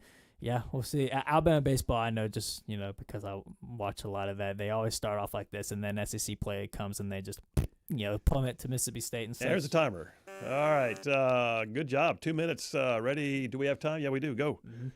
So there's been some conversations I've seen on Twitter and such of maybe the NCAA becoming meaningless as a whole. Woo! Did you just say that? I did say that. You will not find an NCAA fan in me. Yeah, I've been very critical of them over the years, but especially now with their kowtowing to woke ideologies and refusing to take a stand on transgender men and women's sports. And, Trump had his executive order, removing that. But yet they made a, quote, compliance, change of policy where they really did nothing. And they still allow transgender men in women's locker rooms and such, a bunch of bureaucratic nonsense. But we see NIL and the new landscape of college sports as a whole, but especially college football. Is there really a need for the NCAA at all anymore? We got the SEC, the Big Ten. It seems like they're multi-million-dollar, corporations on their own, and the NCAA, all they do is get in the way, and with their bureaucracy and suck down a lot of money. So I don't know if it will happen anytime soon, but I would not be surprised within the coming years if the conferences go, look, guys, what's the need? When the SEC figures out that it's feeding 40% of the revenue to the NCAA, it may pull out. Yeah, and but I don't know. I would love to see the NCAA go bye-bye because, like I said, not just with the woke ideology stuff, but with investigations taking like 10 years onto teams, like Michigan with their cheating scandals. Sorry, Wolverine Dan. It's just they take forever and they're always on the wrong side. So I would be more than happy to see the NCAA go bye-bye, but or at least reform, man. At least reform. But I kind of have lost hope that they're going to reform with Charlie Baker at the helm, that guy. 2 minutes. Hit it. Oh, do we have time for another? What do you got? About 20 seconds here. 20 seconds. Well, darn the luck. Go overtime. What do you got? Well, I guess I'll just say this story that broke during the show, actually, but I don't know if you saw. Apparently, Hugh Freeze was diagnosed with cancer. He'd say he's expected to make a full recovery, and he's not expected to miss any coaching time. But yeah, that announcement broke during the show. Auburn confirmed that Hugh Freeze was diagnosed with prostate cancer. So all prayers out to Hugh Freeze that he recovers, without any lapse in his coaching, which they said will be the case. So yeah. Bless him, Jesus. By the way, that's 2 Auburn coaches you just stuck up for right there. Thanks, JP. You hate to see it. All right, great job, JP on sports. We're going to come right back. We're going to switch gears. We're moving into military-minded. I got some stuff to talk about you're going to want to hear. Phil Williams, Rightside Radio. Y'all stay tuned. We will be right back on a Friday.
You're listening live to Rightside Radio with Phil Williams. It's hard to go wrong when you're on the right side. Rightside Radio. Solid, conservative, and just plain right.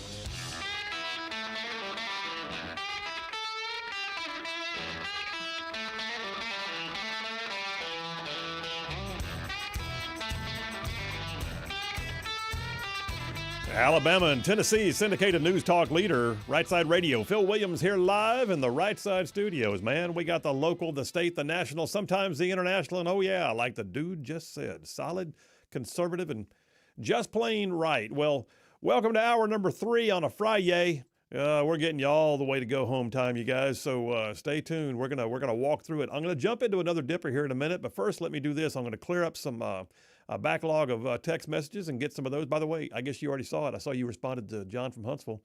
He wants to do a March Madness bracket and even name it after you. Hey, if he's down to lose, I'll go in there. Oh, my gosh, John, he just threw the gauntlet down. Jay from Fairhope says, keeping the 70s song analogy going from yesterday, he said, for Zelenskyy, it's Nobody Rides for Free by Rat. But that'd be the 80s. But yes, I get it. Pan from Madison says JP on sports. Love it. That's good stuff. Jerry from Decatur says, I think as Trump has known all along that he's been dealing with a clown. What else should he expect? Scott from Somerville says, voice text does not understand Southern. Oh, he was he was struggling. He had said earlier, he said, I was subbing at a Morgan County school today and they had severe weather drills. I heard the SRO watching the students and said, common sense is like a superpower. And we talked about right side ruffians. Nice. Excellent. Thank you. Grady from Huntsville says, Trump just took Zelenskyy to the mat like an episode of WWE Raw. Yes, he did. TC from Priceville says Putin would have had an interpreter. I like the fact that we now have a president who actually has the American back. Yeah, and that's the thing. Listen, I hate that it went down like that. I wouldn't want it for anybody. But Zelenskyy stepped in it hard. I mean, I'm seeing right now Cheryl Atkinson, who I like her stuff a lot, and I like her opinions generally speaking. I don't know whether I've ever disagreed with her. Cheryl Atkinson says her hot take right now is that Zelenskyy may have been encouraged by certain European leaders to try and take Trump on in front of the media. And that backfired. And I would say, yes, it did. Not to mention, Zelenskyy looked like he was really uncomfortable being forced to be there. She also said this. She says, Zelenskyy may be a great leader. He's been through a lot, and I bet he'll only wants the best for his country. But she said, I have to note what happens when there is no more war. He's not given the hero status he has today, and there are elections. She said, I spoke to one foreign official who happened to have nearly the exact same take. He didn't think it was a good look for Zelenskyy. No, it's not at all. He's got to go home right now. Now, keep in mind, he's got control of his media back home. And so I don't know what all they get to see. But we know that Starlink has been made available and people are seeing the outside internet. But I guarantee you, at the very least, Russia's going to take hold of that argument in the Oval Office, and they're going to pump it in for people to see. Zelenskyy just botched this today. He really should have asked for this to be resolved in the back room before they ever went out in the front. The front in there in front of the media should have been the victory lap. That's all it should have been. This should have been the, Mr. President, I'm good to be with you today. Thank you so much for being there for my country. You have no idea what America means to Ukrainians. We want to make sure we have a long-term relationship. I look forward to moving forward. And if we have some more details to work those out, I'm sure our people will do a good job doing so. That's all he had to say. And everyone would have gone fine. And they would have taken some weird questions from the press who want to try and poke. But then all of a sudden, woo, it went the other direction. Well, when JD kind of tried to say, like, I don't like doing this in front of the U.S. media or the U.S. press, Trump stopped him and said, no, I like it. I want the American people to see what's going on. He goes, that's why I've been, letting this go on. So I think Trump purposely, instead of making them leave, he wanted the American people to have transparency and see what's going on. So whether you think that's good or bad, I mean, that just shows that Trump wants the American people to see the raw. He's not going to do a kumbaya if it's not kumbaya. No. But I don't think Trump walked in the room planning for that to be the thing. Yeah. What I'm saying, you're right. Once it started happening, Trump's like, hey, you know what? Mm-hmm. Show the world. Yeah. You're right. Mm-hmm. But the fact is, Trump and Vance didn't walk in the room planning to have an argument in front of the world. I agree with that too. And Zelenskyy, he should have known better. My gosh. Let's change gears for a minute. let's jump into a different topic. But it relates. I did Peace Through Strength, which wound up being the whole Zelenskyy-Trump thing for the most part. I had other stories. Like I can tell you what, I got to say one. Did you see, by the way, JP, did you see what Mexico did yesterday? I did. About the cartel leaders? It's pretty crazy. It is way crazy. Mexico, this has never happened before to my knowledge. And so this is part of what's happening right now on the world stage. You've got a president right now who does not back down on your behalf. That's kind of key. One of the ways we know that things are happening that we can't see, but they're happening in our favor, is what happened yesterday that, in my opinion, is getting lost in the news headlines about Zelenskyy-Trump. Mexico began extraditing dozens of high-level drug cartel leaders to the United States. What? Yes.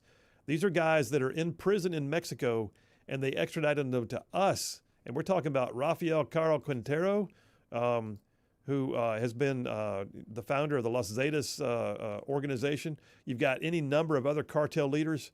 You're talking about people that are involved in kidnappings and the murder of drug enforcement agents, all this, and they're extraditing them to us. Why?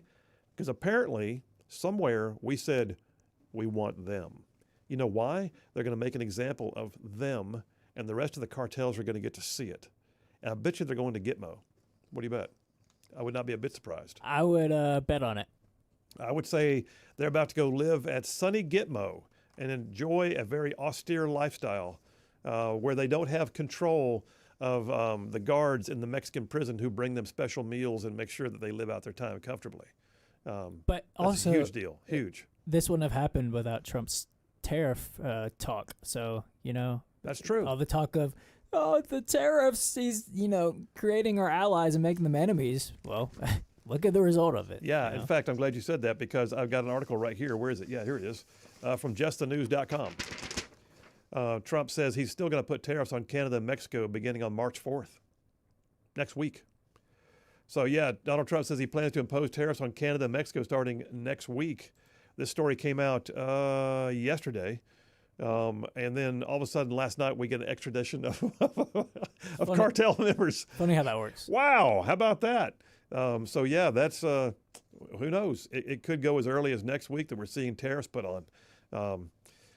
And then, and I tell you what, while we're at it, part of the Peace Through Strength,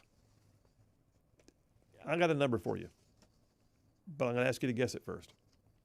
How many illegal alien arrests do you think that ICE has made just since Trump took office? Well, I'll take it back. In the last month. In the last month? In the last month. In one single month, how many ICE arrests do you think there were? 3,000? Try 20,000. Holy crap. I'm saying the Trump administration, it says, and this is Daily Caller, Dateline yesterday. Trump administration is arresting illegal immigrants at a breakneck pace, far outpacing any rate that the Biden White House had ever used. More than 20,000 illegal migrants have been arrested in the first month that Trump has been back in office, according to DHS. That marks a 627% increase. A 627% increase. What sound effect do you want to use? There's definitely a sound effect in that somewhere. Just saying. Just give me something. There you go. With the applause. Thank you very much. Peace through strength means something. I didn't even get into the UK Prime Minister being here. But the UK Prime Minister came and met with Trump yesterday. That has also gotten lost in the Zelenskyy headlines. That was an interesting meeting. Yeah. It was a good meeting.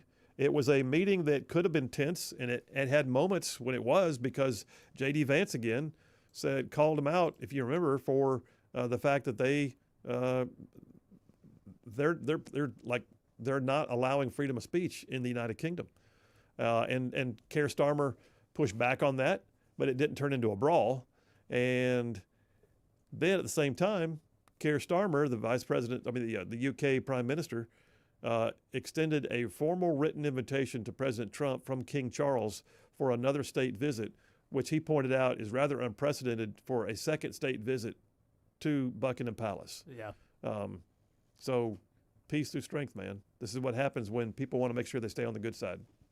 I would agree with that. And, Keir Starmer, he Not a big fan of his. No, not at all. But like you said, I feel like he handled it diplomatically. But I think behind closed doors, there were probably some different conversations. There may have been, but you know what? That's the thing too.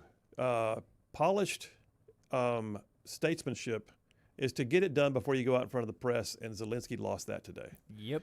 Let's take a break. We'll take a break. We'll come right back. I'm going to number 2, military-minded. I got to tell you, Trump just made an issued executive policy on what happens for military raids, airstrikes, special operations efforts, and it's different than Biden, and I'll tell you what it is. Y'all stay tuned. Military-minded coming up.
And we are back. Phil Williams, Rightside Radio. Solid conservative, just plain right.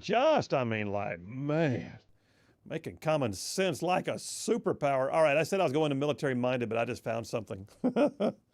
It's got to get played. It's a Friday afternoon, y'all. We got to laugh at some of this stuff, right? So, credit to Charlie Kirk, who just pulled this out of somewhere and put it on it. Actually, he didn't actually create it because it came first from somebody else from TikTok apparently. This is a all it says is, and it's a clip from a Seinfeld episode.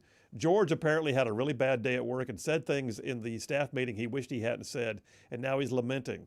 And all it says is, "This is Zelenskyy right now in his D.C. hotel room. Play it." Maybe you can just go back. Go back? Yeah. Pretend like it never happened. You mean just walk into the staff meeting on Monday morning like it never happened? Sure. You're an emotional person. People don't take you seriously. Just go back. Pretend the whole thing never happened. Never happened. I was blowing off a little steam. So what? So what?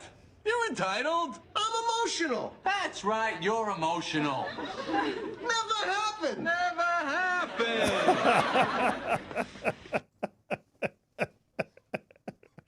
Was that perfect or what? That was perfect. That was sitting in the hotel room going, "What do I do? Just go back like it never happened. Like it never happened. You're emotional. No one takes you serious."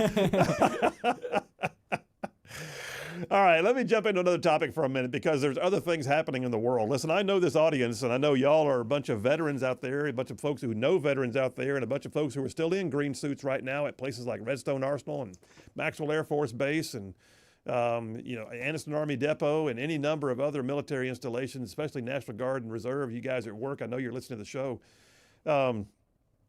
Being military-minded, as this show is, me being a veteran myself. By the way, JP, I need some applause because I just got the paperwork the other day that said that my retirement was officially approved as an 06 colonel and expecting my retirement pension to begin sometime soon. Just saying. Whoop, whoop. It's actually going to work, JP. It's actually going to work. All right, so military-minded. This story broke last night. I pulled it off CBS. Phil, you went to CBS? I did. CBS. Trump eases the rules on military raids and airstrikes, expanding the range of who can be targeted. What is this about? The Biden administration and the Biden era's mandates and the signals that it used they had so much micromanagement from the National Command Authority, that being basically the White House and the NCS. The National Command structure was just literally micromanaging the field. Now, of course, you don't want missiles being launched unawares and you're having to play catch up, but that's not where we are. What this is meaning is that Trump is now giving flexibility to his ground unit commanders. If he's got people in harm's way, he's giving enhanced rules of engagement that allow them to determine with greater latitude whether or not they can strike back. And so what this is talking about is it's allowing this new Trump era of putting our enemies on their heels means if they strike, or if they're in a place where they are making themselves known, the bad guys, there is no longer going to be this long-winded, we'll get back to you, send up the sit reps, we'll examine, we'll put together 5 courses of action, we'll do all that, and then maybe the NCA will get back to you, and by then we hope the bad guys have already gone so you don't have to launch, and maybe it'll be tomorrow. And these things are time sensitive. Rounds on target means time sensitivity. Well, President Trump has now rolled back the constraints, according to CBS News, allowing for additional authorizations by commanders for airstrikes and special operations raids in areas all over the world. So basically, it's going to have this is like a seismic recalibration, if you will. This is like saying, hey, bad guys, guess what? You might get dead quicker. You don't have the luxury of walking out in the open, and if we see you, you don't have time to get to your hide site. We're looking at right now, JSOC, the Joint Special Operations Command, that has oversight over things like the Ranger Regiment and Delta and SEAL Team 6 and all the others. It's going to be game on for them. If there's a target and they know it and it's been on their BOLO list, the ability to launch is going to be much quicker. If there's a airstrike necessary, if you've got Houthis that are launching missiles, there's going to be a whole lot more latitude for the shipborne commanders to go ahead and return fire as needed. I'm just saying, this is interesting. In fact, part of the article here says, one senior Defense Department official told CBS News that Biden's warfare policies were just carbon copies of Barack Obama's. And during Biden's tenure, airstrikes typically focused on just senior leadership and not taking out rank and file. It says Mr. Trump's approach now carries both risk and reward because the streamlined process can potentially degrade foreign terrorist organizations, but inherently raises the risk of flawed decisions and unintended civilian casualties. Well, the bottom line is this. Bad guys are on notice. They already are. We've already taken out a few. In fact, if you're not familiar, we have seen several things happen in recent days where bad guys are no longer with us, if you will. This is allowing the flexibility for quick reaction at basically the retaliatory unit level. And I'm for that. Those rules of engagement, they're not, by the way, they're not unhinged. It's not a free fire zone. This is not like, rounds on target all day long, anytime you see it. It's not a mad minute. But what this is enhanced flexibility for the ability to take out bad guys around the world. And I can guarantee you, bad guys know it. And they are now very leery of stepping out into the light of day. They just are. When we get back from the break, I'm going to tell you about a few other things military-minded, like did you know what just happened with DEI content on the Pentagon's websites? That's interesting. How about this? What was just said about transgender troops? Can they stay in the military or can't they? And then what about Navy shipbuilding? All you Navy folks out there, sit up and take note. We're going to be weighing anchor, apparently, on a lot more shipborne or naval vessels.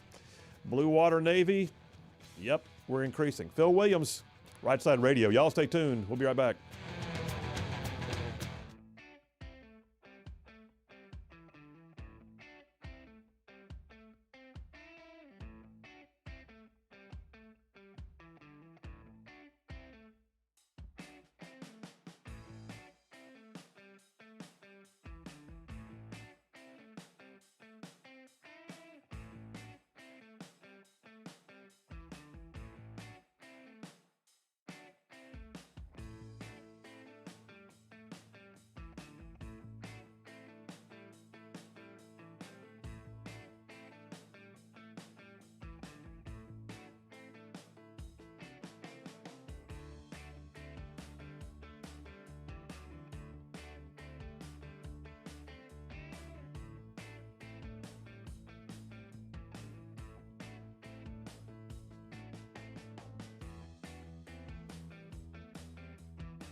Hey, all you Rightside ruffians out there, you are listening to Rightside Radio, solid conservative, just plain right.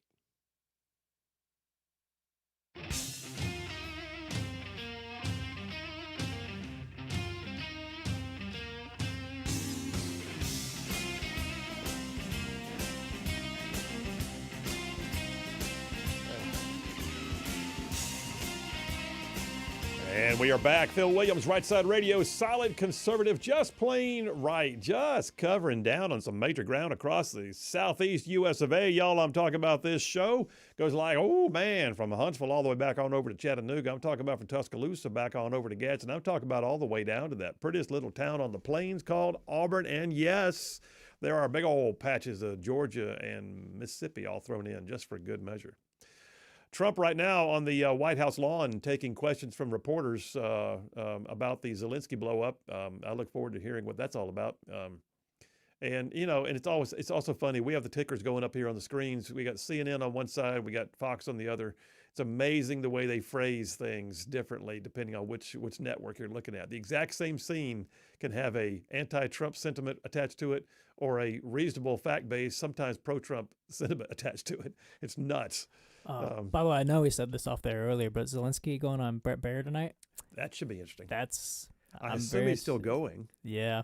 I mean, the interesting dynamic will be is if he's already on a plane headed home. I would take that as an opportunity if I were him to clear the air, but we'll see how he'd better. Yeah. In fact, the whole thing, like, this is your chance to make up, dude. You haven't left the country yet. You might even get back in the room. But how about you not do that again? All right, back on this military-minded thing. So I got several things here that are worth note. So just think about where we've been the last few years.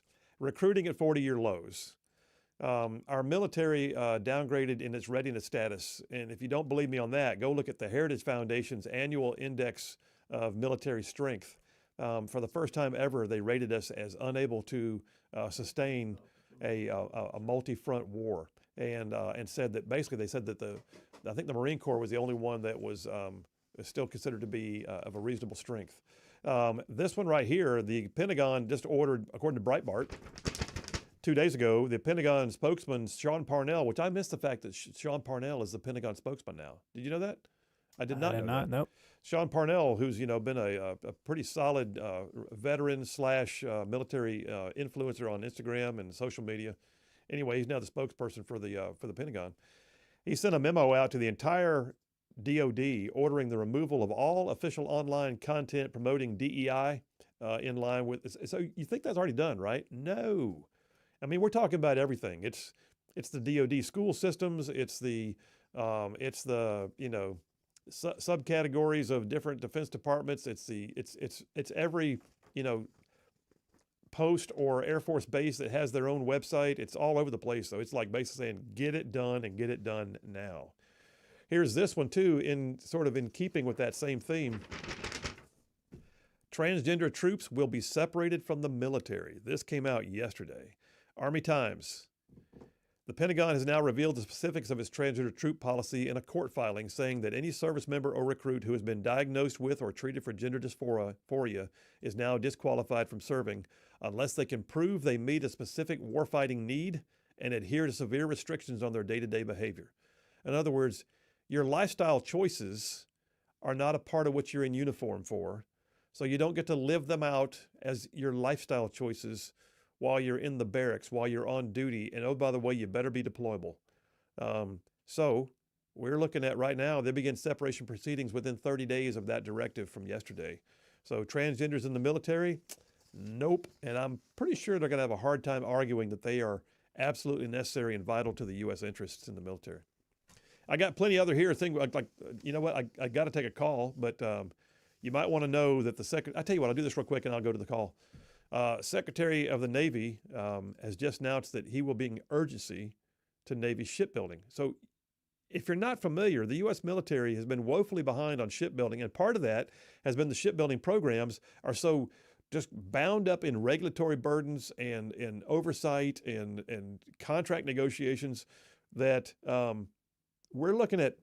we have a backlog of naval shipbuilding that needs to happen for the Blue Water Navy, and China's building ships at record pace.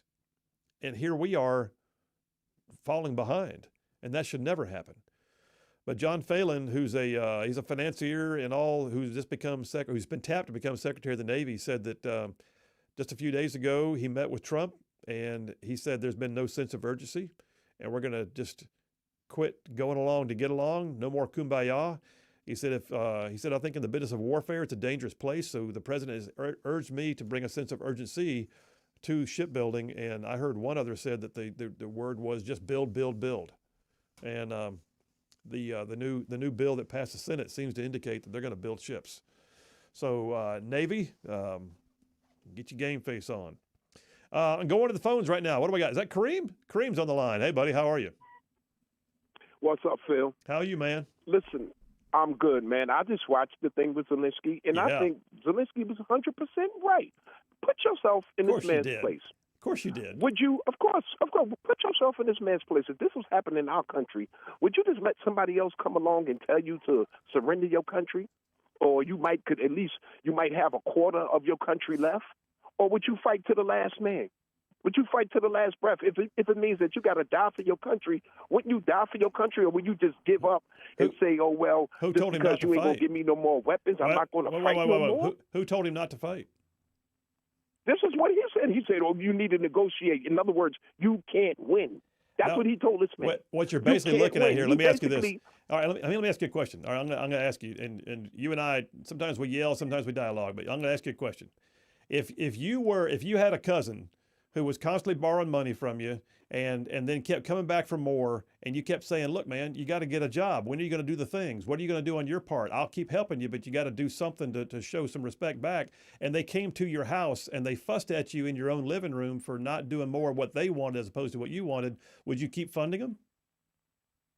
Of course not, but if I'm going to require my cousin, but if I'm going to require my cousin to come and kiss my ring and bow to me and do everything I say, then whatever response that he has, I got to take it. Here's the problem. I think come up and tell this man they've been fighting for 3-4 years. They have to keep their country. And I'll be honest with you, I agree. I think they've been putting the wood to Russia, and Russia did not see that coming. But here's the bottom line. That's right. Here's the bottom line. We have been funding to the tune of $175 billion without any milestones, with no plans, with no. Today? Listen, I've got 30 years of military service, and I know you don't walk onto a battlefield without having phase lines and milestones and plans in place. And right now, we don't see it. All we see is give us more money, and then all Biden ever said was we're in it for the long haul. What does that mean? America doesn't want to be in it for the long haul. Listen, America does not want to be in that war for the long haul.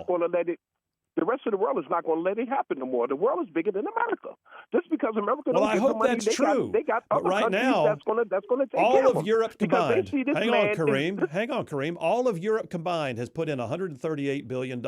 America has put in $175 billion, and we don't even have boots on the ground, and we're not next door to them. All this to say, it's time for the rest of the world to step up, and I hope you're right on that. But Zelenskyy had an opportunity today, I'm sure they will. And he hosed it. Zelenskyy hosed himself today. But he did not, just because he didn't come and kiss Trump's ring and say, "Oh, you the master of the universe, and I must obey you, Carpathia," or whatever. Then now all of a sudden he's being disrespectful. He's being disrespectful when Trump said it. This man was a dictator. The bottom line is this: and Putin wasn't. Zelenskyy had an opportunity to come in and say, "Mr. President, we're glad to work with you. Thank you for America being with us for the last few years. We hope for a good relationship going forward, and I'm thankful for the opportunity to be here at the White House today. I look forward to working with you." And he could have stopped, but he didn't. He wanted to go ahead and bow up, and he wanted to be the big man, and it didn't work because he wasn't in his own house. I mean, he got kicked out of the White House. You know, respect. Listen, respect goes. In order to get respect, you got to give respect. You can't come in there and tell somebody, "Kiss my ring and do as I say." Yeah, you can if you're the one writing the checks. By the way, there was no "kiss my ring." He never once said "kiss my ring." He didn't say anything like that. He didn't say anything like that. What he said was, "We are behind you. We've been behind you, but we can't keep doing this long term. And you need to negotiate peace because you're going to lose the war without us. And if you don't want us, go ahead and be rude in our office right now, and then you can leave and not have lunch." And that's what happened. To lose a war as long as you die on your feet, as long as you die a soldier, as long as you die with your integrity and dignity, you ain't got to come in there and kiss nobody's behind. And you know what? That's what's going to happen. This man is defending his country. And you know what? I don't think he Kareem, cares. that's what's going to happen. That's what's exactly going to happen. They're going to die on the battlefield for the cause because they don't have our support because their boss came over here and hosed it in front of the American people. They never should have negotiated in front of the press. He should have had a backroom meeting, made sure everything knew, and then gone out there for the victory lap with the press. But no, he couldn't do that. He tried to be the strong man, and it did not work out well. All I know is General George C. Patton is doing flips in his grave the way that America's bending over for Russia right now. He's doing flips in his grave. I watched that movie at least 6 times in my life, and again last night, just to get a reaffirmation on what a true warrior is supposed to be. And he ain't supposed to come in there and kiss nobody's behind, especially if he's in the right.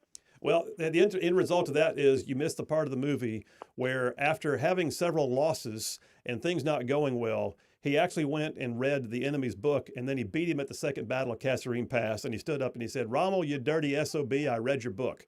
And that's exactly what Trump did. Trump read the book, and he came in and he changed the dynamic, and that's where we are right now, brother. Got to go. Patton also told him, let me get them Russians while they're here. That's what he told them. Let me get them right there. They right outside. I could take them right now. He was ahead of his time then, wasn't he? But away from him. But we ain't there. That was also 80 years ago, and we ain't there right now. Got to go, Kareem. Thanks for the call as always, man. Call back. The bottom line is I don't agree. This was in our house with our checkbook on a deal that we were floating that would have given hundreds of billions of dollars to them and also to us, truly, but it would have taken an asset off the playing field that Russia wants and removed some of the need for Russia then to have that territory because they could no longer get what they wanted out of it, which is those rare earth minerals. And all said and done, Zelenskyy hosed it. And the look on his ambassador's face in the Oval Office with her head in her hands as she heard what was going on, Zelenskyy should have come in and had in the eyes of the press, he should have had the sort of the game face. I'm a war-fighting president, and I'm here to work out something with my friends in the United States. Back in the back, behind closed doors, they could have said, "Mr. President, I don't agree with those terms. I like this. I don't like that. But we got to work with me on this. I can't go down that road. I can't do these things." And Trump would have said yay or nay in the back. But what happened was you just don't bow up to a personality like Donald Trump and or J.D. Vance in their own office when they're hosting you for a meeting after spending hundreds of billions of dollars. That's a really bad formula. Just saying. We got to go to a break. Let's go ahead and take it to a break, JP. That is just like, wow. Ugh. All right. Listen, call back if you have another, or call in if you have another thought on this, but we're taking it to break. Last break of the day on a Friday. We'll come back and wrap it up. Phil Williams, Rightside Radio. We'll be right back.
And we are back. Phil Williams, Rightside Radio. Solid conservative, just plain right. Just pulling pins on truth grenades out in here.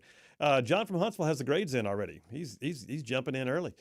He says Kareem gets a D+. Exclamation point. Kareem gets a D+. Phil gets an A double plus for his spectacular performance. Means today's winner is obviously the magnificent JP with a supersized A triple plus for his amazing off-the-bench performance and for saying he'll join my March Madness bracket. Oh, you sucked up for points. That's what happened. And I think you playing Seinfeld probably ducked you down a little bit. It may have. Even though you pushed the button. Even though I confirmed it. Even though I joined you in that. But you did have the new JP on Sports sound effect. You want to play it again? Sure. Sure. Why not? Skibbity, skibbity, skibbity. JP on Sports! Nice. Yes. JP wants to know who the sorority girls were down in Auburn that did that sound effect for him. James from Harvest says, not to mention if you're Zelenskyy, you're walking into the single man's office in the entire world who could put you in handcuffs for war crimes and call Putin and then tell him to come get you and work out the minimal rights with Putin. So there's that. Yeah. Wouldn't happen, but yeah, that's true. I mean, you can't invite the guy here in good faith as a leader of a free nation, and especially when you've got the international tribunals trying to get Netanyahu. We're not going to let that happen. Bob from Decatur says Kareem's just mad because all those people he took with him to vote actually voted Republican, and we got a strong man running the country these days. Kareem's part of that group that fights against everything that Trump does for good. He shows his ignorance every time he calls, but it's amusing. Okay. Yeah, I gotta give Kareem props that he keeps calling, and he's respectful, even though we disagree. I agree. You know? We get animated, but reality is he'll call back. We love him in spite of himself. In spite of it. Thank you. You've learned that phrase.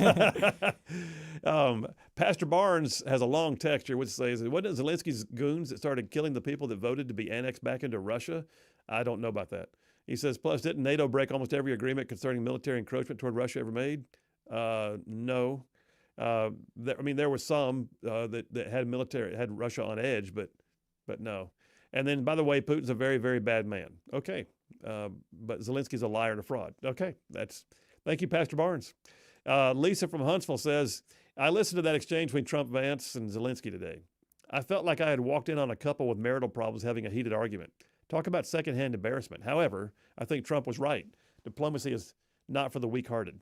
Yeah, and great point, Lisa. And I'll be honest with you, that wasn't diplomacy.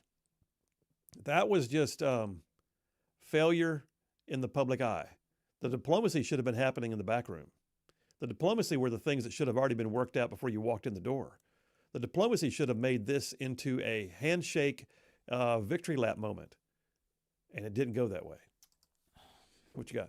I was just going to say that was Zelenskyy finding out that his old tactics with the U.S. government is not going to work anymore. Yeah, there's a new sheriff in town. He was allowed to come in and, well, first off, he didn't have to say that stuff because they were all giving him a blank check. But I don't know. I don't know if this will cause him to have a rude awakening and start to change, or if this causes him to double down. So who, Zelenskyy? Yeah, Zelenskyy. We'll find out on Brett Baer tonight. Yeah. I'm going home to watch that one. Jeff P. from Arab says, Phil, Kareem has flipped his lid if he really believes what he says. And then he says, great show today, even better monologue. Thank you, Jeff P. I appreciate that, man. Brian from Decatur says, do me a favor. Please forward Kareem my Venmo handle so he can send me $10,000. I'm going to give him nothing for it. That's the way he feels. I'm in. Wow. Robert from Hazel Green says, I know you don't like me talking about him, so I won't say his name, and he's talking about Kareem, so I won't say the rest of it. Chris from Starrett, Alabama says, during a deployment, I met with a special mission task force. We had a target on the confirmed list in sight. Following with ISR, that's basically reconnaissance for many hours, intelligence, surveillance, reconnaissance, for many hours waiting for Obama to get out of bed and give the okay so we could strike. Wow. I do not doubt it. Chris, thanks for your service. John C. from Madison, ask Kareem if he remembers when Obama bowed to the King of Saudi Arabia. Yeah, how about that? Shane from Lacey Springs says, your show's the best, brother. Hey, thanks, man. Your show's the best, brother. Letting us common folk interact with text messages. Awesome. Thanks very much. Shane from Lacey Springs, thank you for being a part of the show. Two more. John from Brownsboro. Based on JP's comments, sounds like what happened was indicative of other conversations Trump has had with Zelenskyy, so Trump has said, let people see for themselves, and he saw it coming.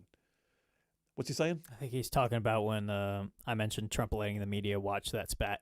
Oh, yeah. He's trying to say let the people see for themselves instead of these conversations. Oh, yeah, that back text from a half an hour ago. Yes, you're right. Okay, great.